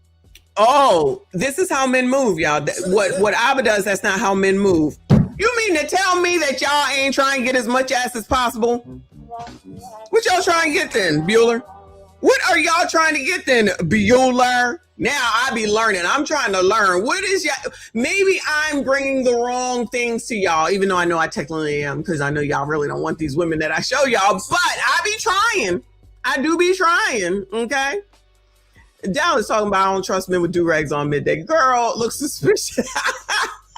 You so silly. Shout out to Cake. She says she brought this ish out here and he is caping for her after Abba brings his receipts. Lame. Exactly. That's the whole point. Who was the catalyst for all of this? Who was the catalyst for all of this? It was her. But forget all that. It's a woman, y'all, and you know you supposed to cape for these biatches. It would never be me. You are responsible for the actions that you take, and coming out here and saying and doing all this, now you get what you get. You could have just left it alone and moved the fuck on, but she is clout chasing. Like somebody said that earlier. She's trying to capitalize off of this. The thing is up to, I think, 1,100 and some, and the videos are getting the views. So now she gets to get paid off of it. She like it, we love it. She like it, we love it. And if OF comes off, it wouldn't be surprised. I forget who predicted that. I think it was Reaper to say that she might be preparing herself for OF. I would not be surprised. Shout out to the game DBO. Appreciate you, hun. This whole thing was none of our business. They are psychoanalyzing crop text and throwing out predator accusations, shaking my head. Abba is not God. Thank you. They are acting like he did the crime of the century. Not one crime has been committed as far as I can tell. Not one. It's a woman that's hurt that some man decided that he wanted to move on and he didn't want nothing to do with you, or he felt some kind of way after you was allegedly pregnant, which I still don't necessarily personally believe. Because like I said, none of these, everybody's pregnant, nobody producing a baby or even a freaking pregnant stomach belly. None. Thank you, hon. I appreciate you. Ashy foot up in here. I appreciate you, boo. He said 2026 isn't a good year for men whose name starts with an A. Oh, no. First it was Anton. Yo, now it's Abba. I pray to the tether gods and ice that your favorite Ashy is not next. Yo, that might be the title. This is not a good year for men whose names start with an A. I love that. Shout out to you, boo. Appreciate you. Shout out to all of y'all. Hit the like button for me. Subscribe if you are new. You know, at all, dog. Like, this social media shit has power, man, right? Got influence, dog. You know what I mean? Hundreds of thousands of views, 2 million subs that rock with you and believe every fucking word that you say, and you take advantage of it and lie and manipulate and demonize and attack people, bro. It's like, bro, get it to me. Get it to me, dog. You know? But this shit, dog, this shit here, Yes, that should take the cake, man. So do with that what y'all will, bro. Okay. I'd like this to be my last time speaking on it, bro. I don't believe that. Well, we'll see. Right? You got this raw dog and goddamn naked head bandit. Naked head bandit, boy. Motherfucker just raw dogging everything, bro. Out here splacking everything, man. Dog, that's dangerous, bro. You can be up here not only knocking women up, dog, but like, giving women diseases and shit, bro. Like, this is what we talking about. This is what we talking about, bro. I'm telling you. Oh my God, there's a man out here having sex with a bunch of women that agreed to have it with no protection. Oh my God, where they do that at? The women got receipts. Matter of fact, maybe I'll leave a couple of videos in there so you can see, right? But like Shawty said, it don't matter what you show this motherfucker to the face. No, it ain't normal. It ain't normal. Wicked. It is a sickness. What is it? It is a sickness of the highest order. Crazy. I'm a little disappointed in you, Stevie Knight. If you come through, I'm a little disappointed in you allowing this to really get to you like this. I don't care where he puts his dick. I don't care where you put your dick. And then anybody that can hear me, I could care fucking less. Like I said, and I continue to say, it's up to the woman on whether or not she gonna do it or not. So they was okay with it. Them consequences, yes, it's both of them, but who always bears more of the responsibility? So she got her AB. What are we doing? He forced me to have an AB. Child. Anyway, Night J said accountability is literally in her lap. Literally. Thank you, Boo. He said, I was just thinking why we never talk about the small matters that don't matter. Did you know flying kites isn't a sport? We need to make it official. Shout out to the kite flyers. I haven't done that since I was a child.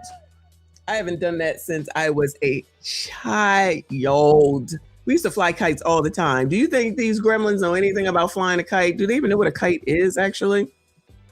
Probably not. But anyway, since the first repairman is almost here, I'm going to go ahead and end it here. Plus, it's been a little over 3 hours, but I will be back because we still have tonight's conversations that we need to get to. And clearly there's more crime, even though crime is down, y'all. Crime is down. Shout out to the gremlins causing havoc all over these United States of America. Shout out to Aliyah. I see you. I appreciate you. Shout out to RBN. Thank you so much. Lawrence from yesterday with 100. Reaper for 50 memberships. If y'all got a membership, you don't know where it came from. The odds are it came from Death the Reaper. Shout out to Wayne Lundy and everyone else who donated today. Appreciate you, y'all. Make sure you hit the like button for me. Subscribe if you are new. Share the video. Make sure you comment. I see you all in the next one.